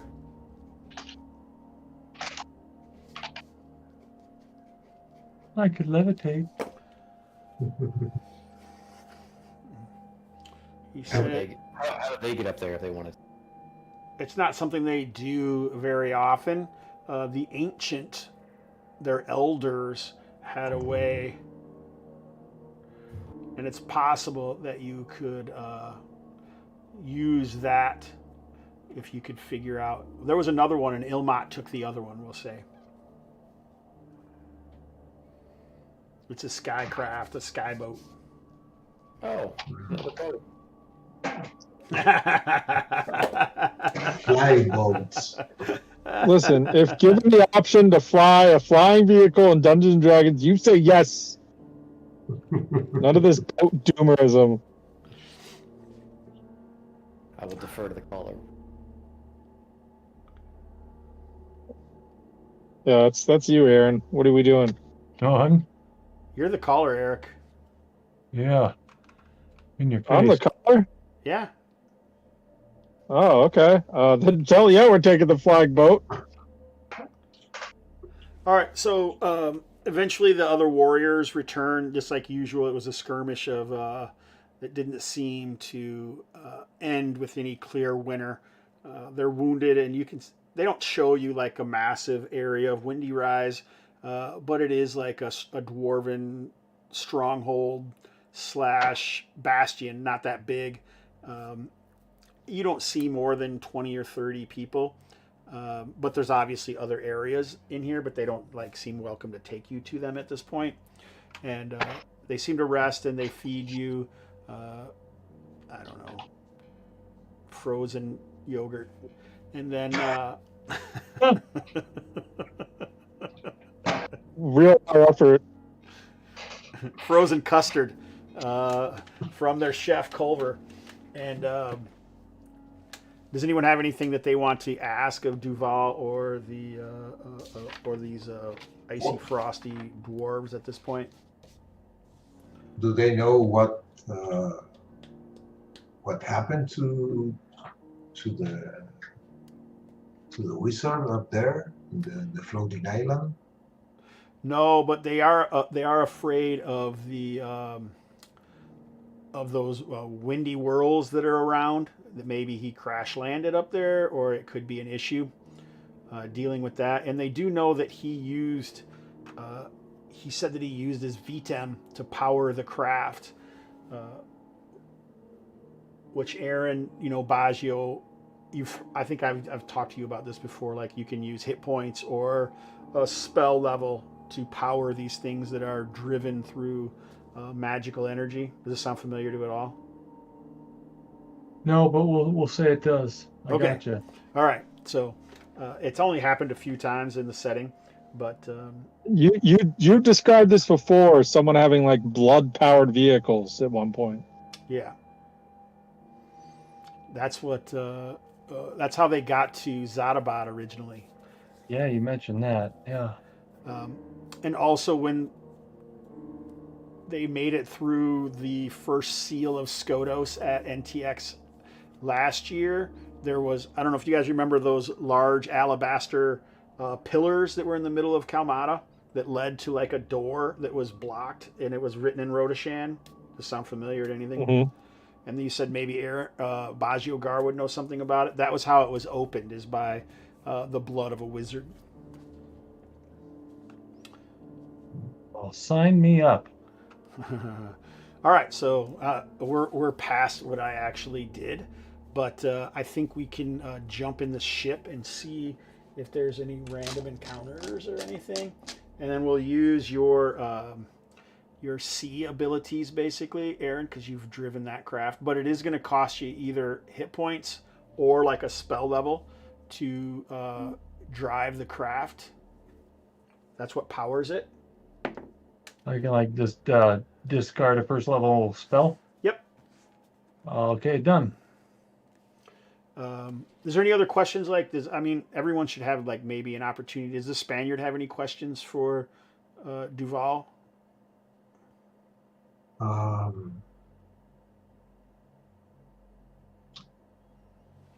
Has he heard about the demon stones? Ooh, that's a good one. Demon stones. He said that they've lived here in Arnterra from beyond memory's time. The demon stones sound like something of Raksha.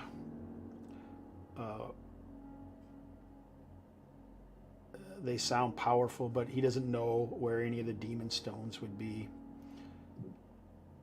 Maybe I'll write something down that maybe he has something that will help you. Cool. Because they really want you guys to shut the portal because they feel like it's continually causing more stress than usual with their ancient foes, the Zimians. So basically, they're going to give each of you guys something for helping them. Carl, do you have Mungo have any questions or anything, or like what would he want from these ice dwarves? Frost dwarves, maybe? Is that what they should call?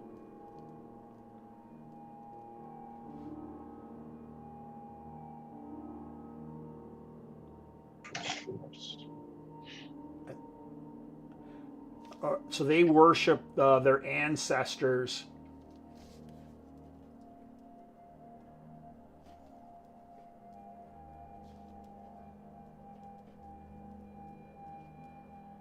That are said to be interred in the frozen tundra of Arntera. And if there's anything else that he can tell you about that, I'll fill you in later. Aaron, does anything Baggio want to know? What's his question?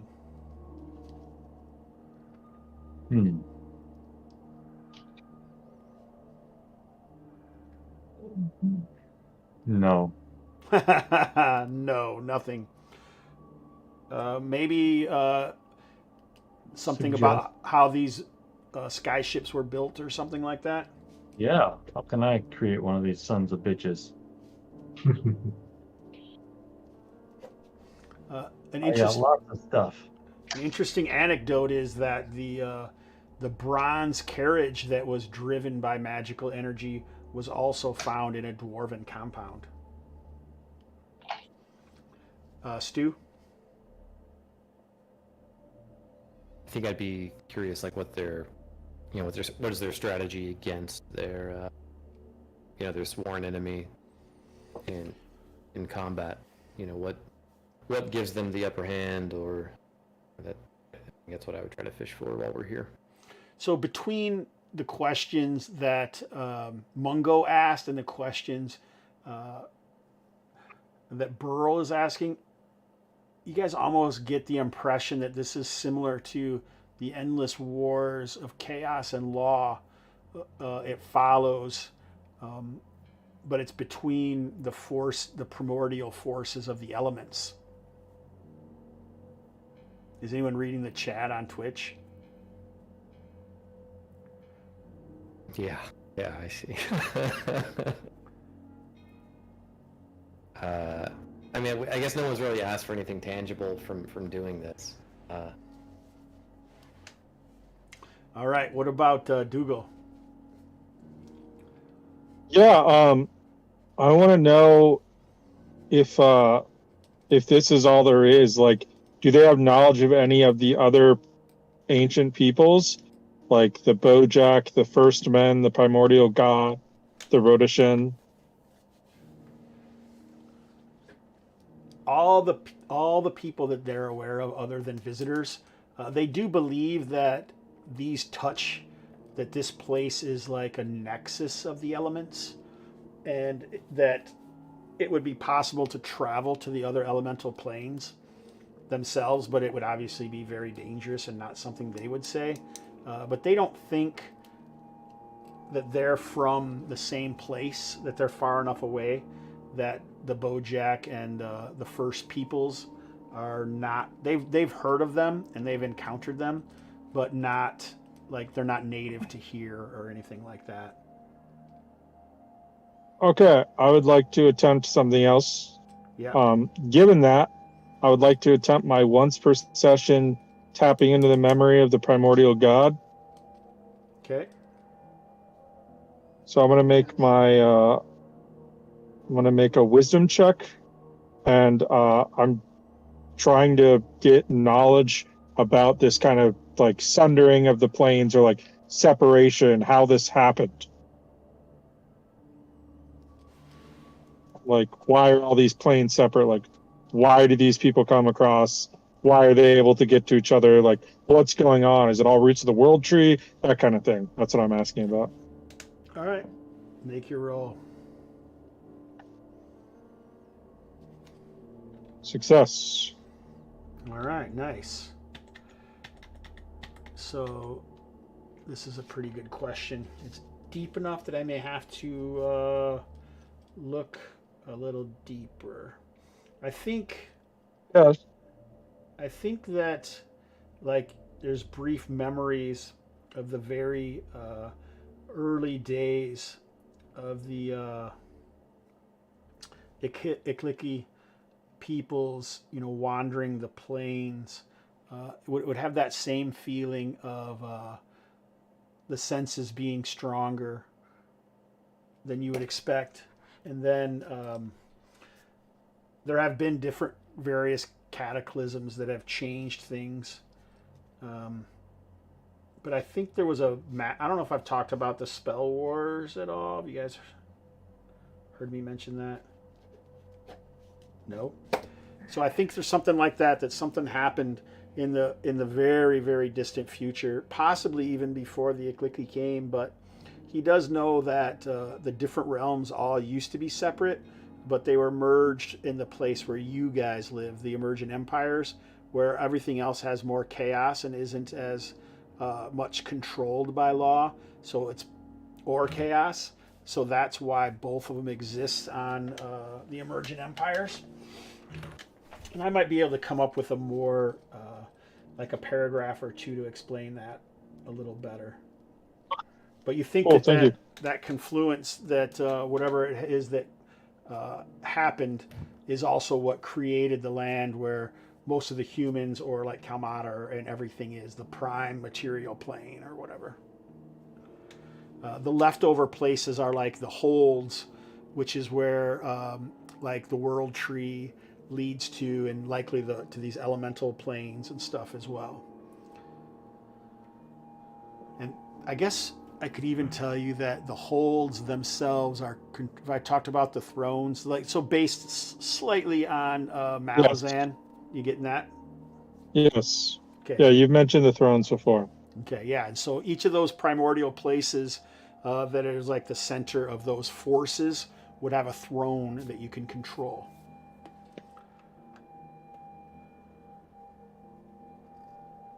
Maybe that was way too much for one roll, but I don't know. It was vague enough that I'm happy with it. I guess it's like, maybe it's like flashes.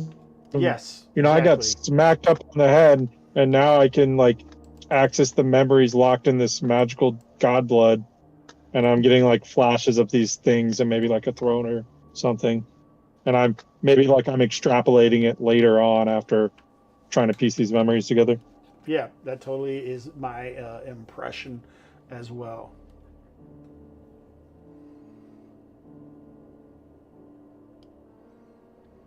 But so you guys have seen ice, fire, and air, but you haven't really seen earth. Unless the islands might be a portion of that. So if there was anyone who was considering some friends who had been turned to stone, possibly on the Windy Rise, something could be found. Does he have any advice for he mentioned something about like a whirly, windy thing? Not really, because they haven't really flown these ships in a millennia. Sure. Sorry, I took it as like he was worried about them attacking us in general, outside of just trying. No, they usually up in the air. They don't really harm the things on the ground.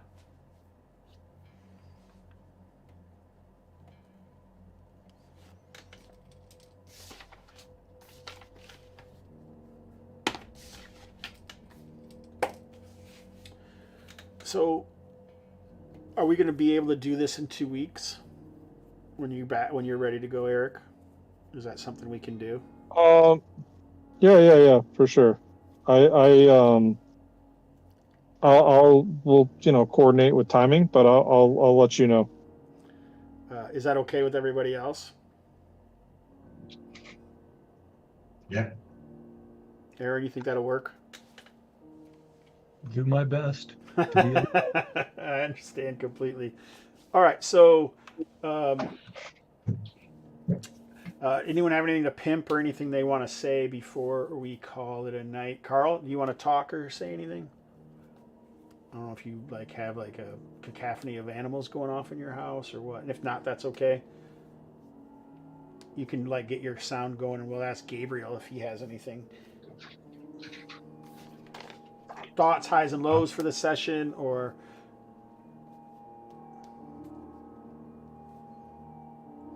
the highest that we could get together again. Okay, that's a high in on itself. okay. I would like to say that. Oh, go ahead if you had more. No, go ahead.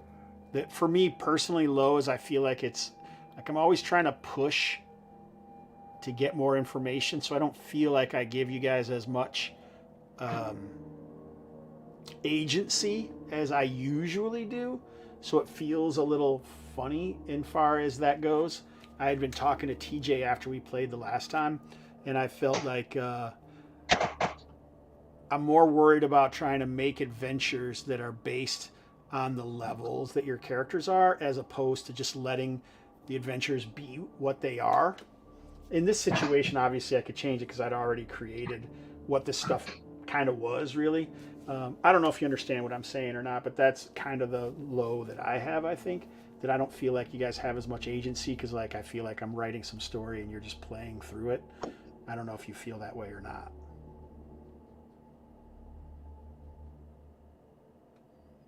Go ahead, Stu. You seem like you're ready to say something.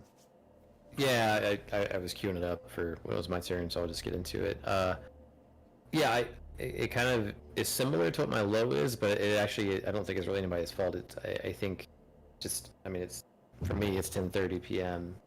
You know, I'm conscious of like real time, so there are some things like I would spend more time either exploring, whether it's, you know, story points, history, whatever, and I feel like we'd have the opportunity to do that. But I do think there is, you know, a little bit of a drive to be like, all right, you know, we only get so much time together where our schedules align. Let's try to push it forward. So I think that's also another component. That's not just how you're handling it, and I think that's important to acknowledge. But with that said, highs, I thought I don't know, I thought it was like a pretty cool twist that like we didn't just have to like grind through that very first encounter, like the wizard coming out and being like, no, boat. What's the boat guy's name? Harkon. Harkon. But yeah, I thought that was, I don't know, that was kind of interesting and fun, unexpected. But obviously the big one is just being able to hang out with you guys. Cool. Aaron? Well, I really like just boom, suddenly a new dimension, so to speak, or however you call it. That was pretty awesome, creative. I don't mind being it pushed now and then. Sometimes the world happens and the world is, and we can't agency our way through everything. So that doesn't bother me a whit. And it's like these guys, dwarf guys, say, hey, this is not your fight, blah, blah. So be it. It don't got to be the central piece all the time. So I thought that was totally fine.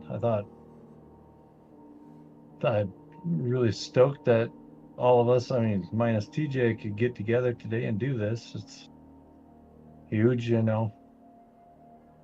My time is running a little short, but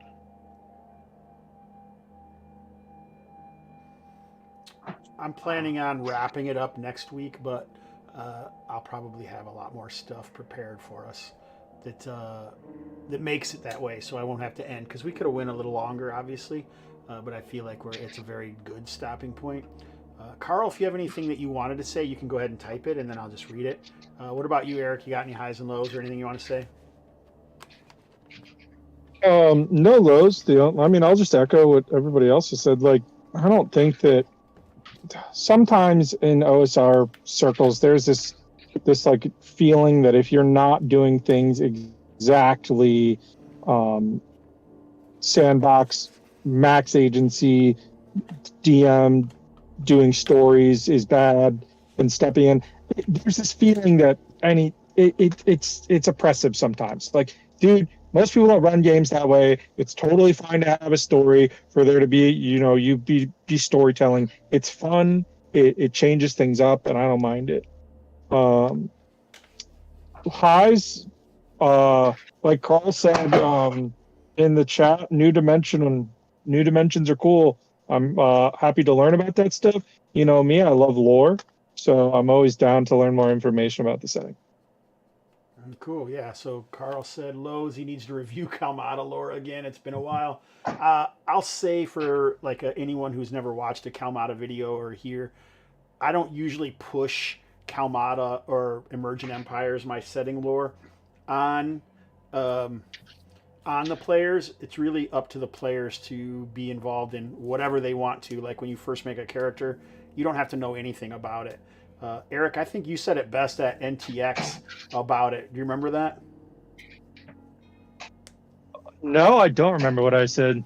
It was something like it's going to behoove you as a player the more that you know, because you'll get more out of the sessions when lore stuff happens, but you really don't have to know it at all. Yeah. Information is power. Knowing the lore can help you a lot of the time, like understand a situation, even solve like role playing and puzzle challenges. But no one's going to sit there and make you learn lore in an info dump. Yeah, I feel like there's been kind of a lot of info dump, but it was like this crazy different place. It's a whole new thing, so I thought it was necessary. But awesome, I really appreciate you guys doing that. I would say I already mentioned appendix. Or Gary's appendix, but I would say if you like monster books and you want some OSE stuff, I know that Mace #2 is on Kickstarter right now by J.E. Shields, and there's also a lot of talk about art in products around the OSR, and J.E. Shields is somebody who's done a lot, seriously a lot of stock art, and you can actually back this book at a level to commission his stock art that's in the book. This last time it was monsters. I think it's villains in issue 2. So that's a couple products to check out.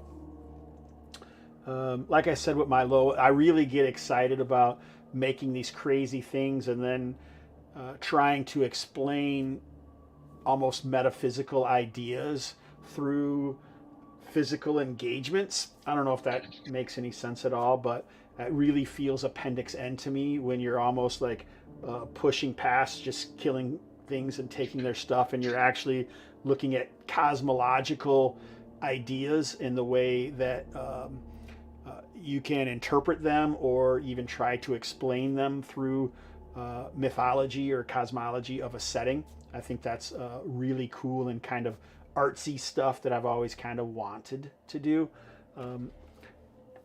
I'm constantly thinking about this stuff, but I'm rarely writing it down.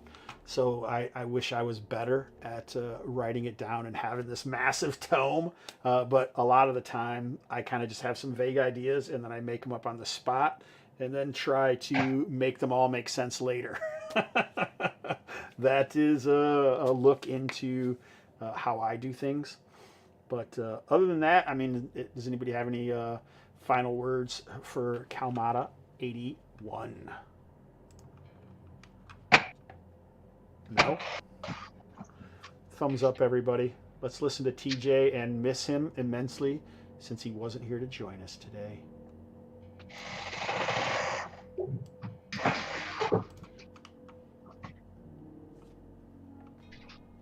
It's a beautiful day in the game, oh, a beautiful day for my gamers. Would you be one? Could you be one? It's out about plunder, but don't despair. This colony's breeding great robbers. Would you be one? Could you be one? If the 80% mortality rate works for you, for a few bucks a month you can sign up and have